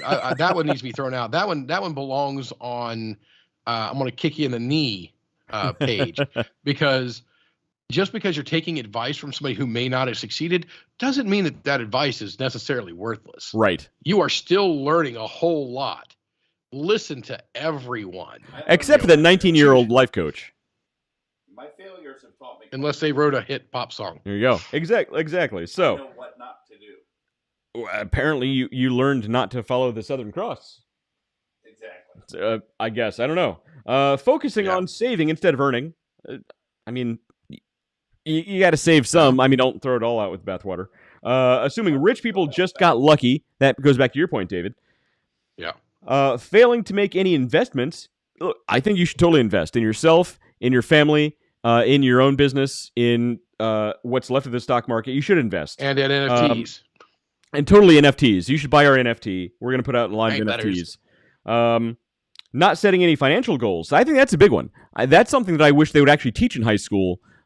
Is how to actually what to actually do with your finances, because they don't teach that in high school, and that's exactly. People just take out credit cards and just think I'll pay off one credit card with another. That's my finances. Let's see, spending more than they earn. Than you earn. Yeah, don't take out your credit cards. Use them, but use them wisely. That would be a great one. That would be a basic accounting statement of cash flows. That's something that I think that they should be. That should be taught in high school. Yes. You got to be 30 years old to get a credit card. That's how it should be. Well, you need to be 25 to rent a car. That should tell you something. There you go. That should literally tell you something right there. Constantly making excuses. Fair enough. Not learning new things. Also fair enough. Lacking self-discipline. Literally, all of this could be that last. And that lacking self-discipline. I mean, even I have problems with that. You know, I was talking to you earlier today, and this past week, I'm thinking I actually tried to delete my Facebook, because I am lacking in self-discipline to stay off Facebook. I've got tons of other stuff. Yeah, I got tons of other stuff to do. But when I get on these freaking video loops, they're goofy little funny things. But then there's also, it puts me in the political stuff, and I hate it. I hate everything about it. I wish I could just have the feeds, but I went through months ago, and I told you about this. I went through and deleted and said every ad, every single thing it threw at me was irrelevant. Right. And there for a while, the only thing that was in my news feed was posts from my friends. Yeah. And Facebook was a glorious thing. That's hilarious. And look. And now it's just... Try and find the last time I posted anything personal on Facebook. I don't remember. I mean, it was before... I mean, it was probably a decade ago, at least. No, I post stuff in your name quite a bit. That makes sense now. Yeah. Now that makes a lot of sense. Well, I don't know that he can log in as you, but I know that I can. And I don't. So, Matt, stop it. That explains why I'm not allowed in Baskin Robbins anymore. Okay. The naked man covered in French fries and ice cream was not me. It was. We have video. It's true. So anyway, that the last one we got there? That was the last one. That was the last one. And we could go all night because there is endless, meaningless business and personal advice online. And there's so much garbage and noise out there. And some of it's good, some of it's fine. But here's the problem. A lot of it comes down to, so when you're trying to get something done and you do a lot of research on getting something done, there's the idea of analysis paralysis. You start doing so much research, you feel like you're achieving something. You feel like you're getting something done because you're doing all this research, you're gathering this information. In the meantime, you've done nothing. Yeah.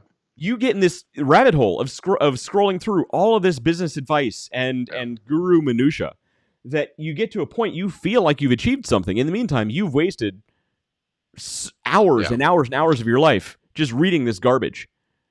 So before I moved into the role that I'm in now, and had people doing certain works and whatnot, I used to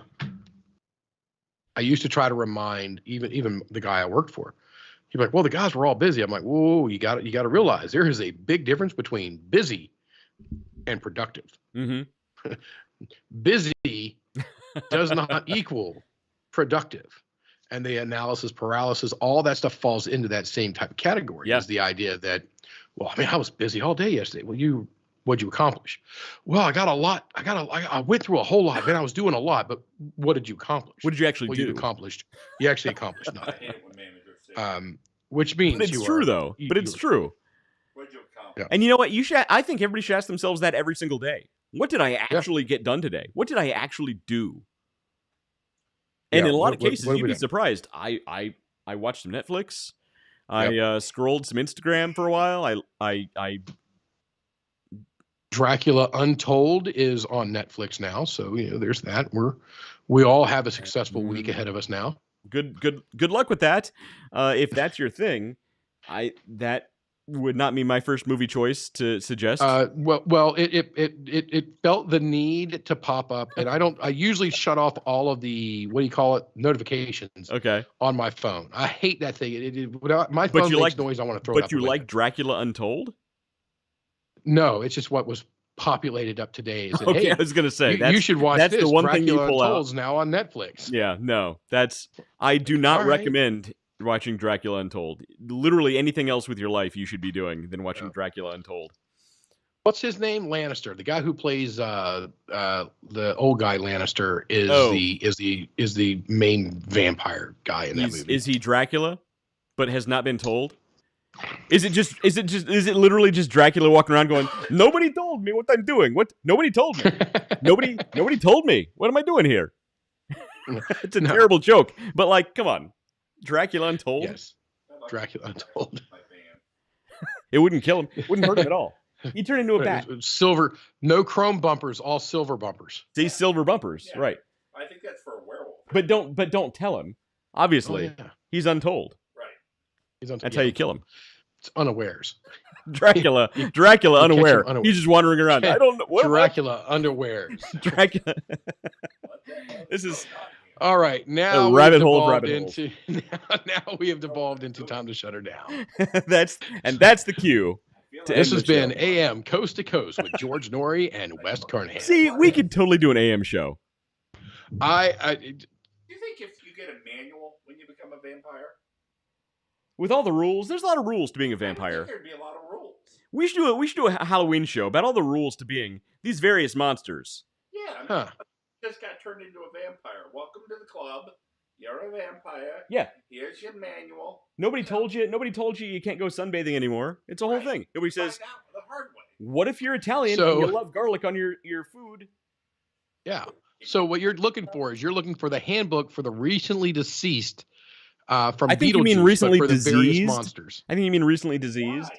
Deceased. Diseased. No, it's a joke. It's a joke from the movie. You missed it. Oh, okay.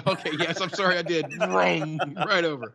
All right, ladies and gentlemen, he's been West. He's been David. He's been Matt Harmon. I don't understand why you can't have garlic. And this has been Dracula Untold on the Underdog Journey. Nobody told me I couldn't have garlic. I was untold. And that's where we have to end the show. And piss off. It's one of those. Thank you, Churchill.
Infatuated with the in-between, the ups and downs, the curves and the rounds.